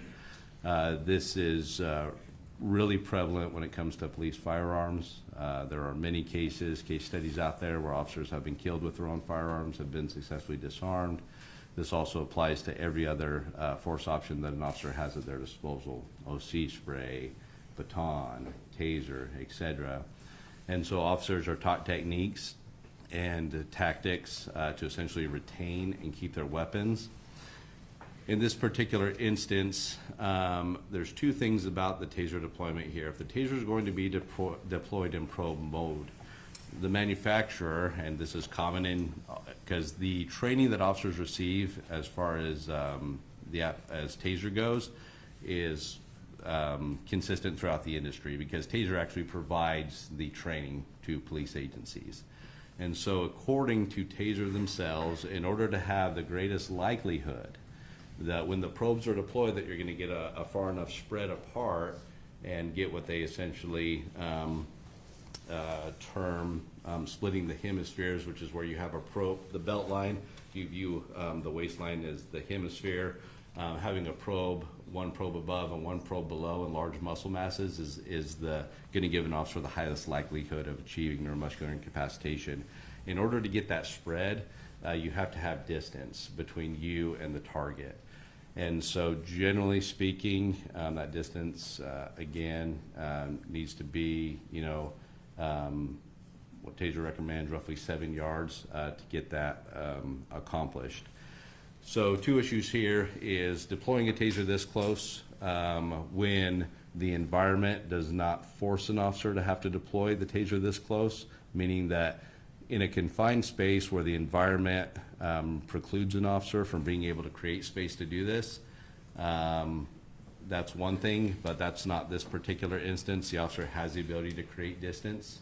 And Let me stop you right there real quick. Yes. And I just want to get into that distance aspect. Is distance only with the taser, or are there other things in police, defensive tactics where distance is important too? So distance is always important. It is one of the largest factors when it comes to these type of confrontations. Time and distance are the two biggest factors. So we talk in policing, it's not always about creating distance, it's about creating the right distance. Sometimes the appropriate answer is to close distance. Sometimes the appropriate answer is to create distance. Depends on what the force option is. It depends on what the situation is. Officers are also taught that if they are in a situation where they're applying force, and generally this happens solo, if they are unsuccessful in overcoming an individual's resistance, and they are essentially failing to overcome that resistance, sometimes the best option is what we refer to as a tactical retreat, where we create more distance, we keep eyes on, we summon more resources. That could be an option. The other thing is if an officer is being attacked, if they have the ability to create distance, they can do so. And so again, it's multifaceted in terms of what may determine that. So so going specifically for this instance, so it's distance not only for the taser, but there's also distance just in general for police practices. Correct. And so in this case, by creating distance, that would allow two things to happen. One would be there'd be a higher likelihood that neuromuscular incapacitation is going to be achieved, because now we're at a appropriate standoff distance recommended by the manufacturer that's going to give us the greatest likelihood of achieving NMI. Number two is I'm also, by creating distance, I am preventing anybody from grabbing a hold of the taser, so that's also the best option because it's the most tactically sound option. And so that's why the failure to create distance in this particular case is tactically unsound, although the decision to employ the taser was reasonable. So disengagement is part of police training. Is that part of police training and generally accepted police practices? Yes, it is. It's not a matter of you being a coward or running away or, you know. No, what we find statistically speaking, again, is when an officer essentially is in a situation, and again, it depends on the circumstances, right? So let me qualify this by making the statement that the highest priority that American law enforcement has is the protection of life. That is the highest priority. So if you have a situation such as an active shooter, an active killing event, officers are taught to close the distance immediately with haste to essentially locate pressure and stop the action of the shooter or whatever it is that's preventing imminent threat of harm to life being lost.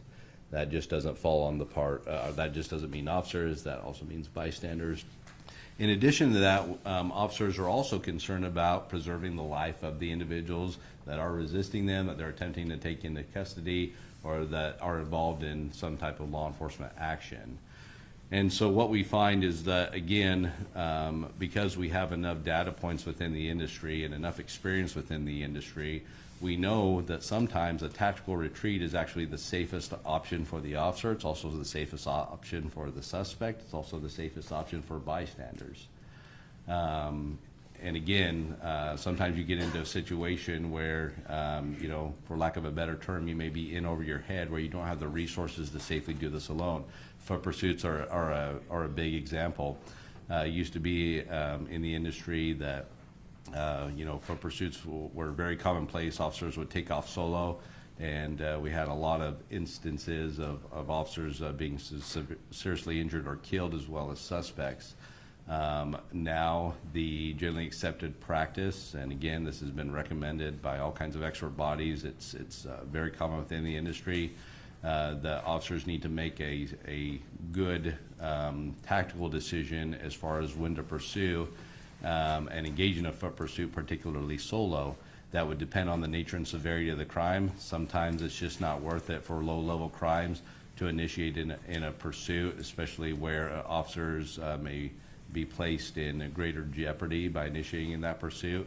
Officers are taught as another option to essentially keep eyes on, continue to follow from a distance, but to summon other resources and essentially close in and wait till other resources arrive. And again, what we find in those cases is a reason why that direction has changed in the industry is because we find that officers, suspects, and bystanders are safer as a result of that type of disciplined decision-making.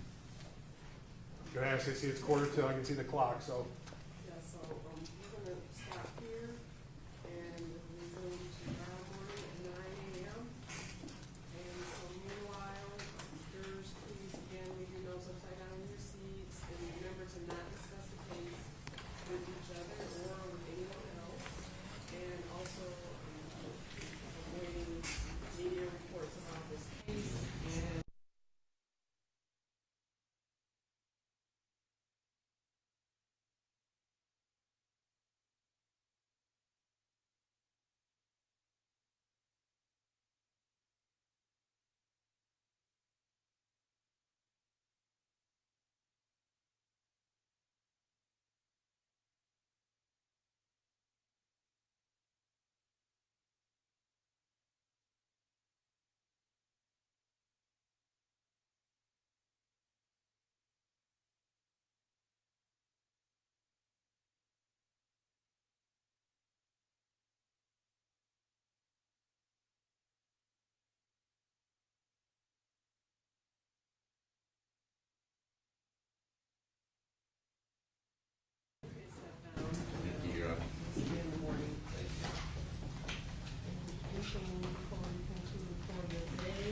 Just one thing, Your Honor, I know the defense has said that in the middle of their witness list down, I got a 47, but they said now it's a dozen. I wonder if I can get a copy of who the witnesses will be, so they're gonna start their case tomorrow. We're still considering things, Your Honor. We'll give Mr. Becker a list tomorrow with to exclude.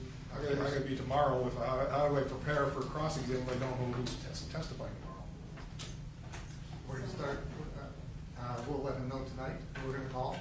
The first Just 3 or 4? give them an amended witness list.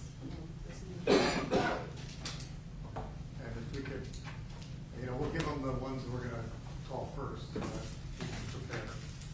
Okay. But the ones later, we'd like some flexibility on. And my understanding is the expert's still under oath, and Mr. Becker still has more questions, correct? That's correct. Okay. All right, anything else from Mr. Becker? At this point in time, For defense, anything else before we recess for the evening? There, thank you. All right, well, I hope everyone has a good evening. See you in the morning. All right, please.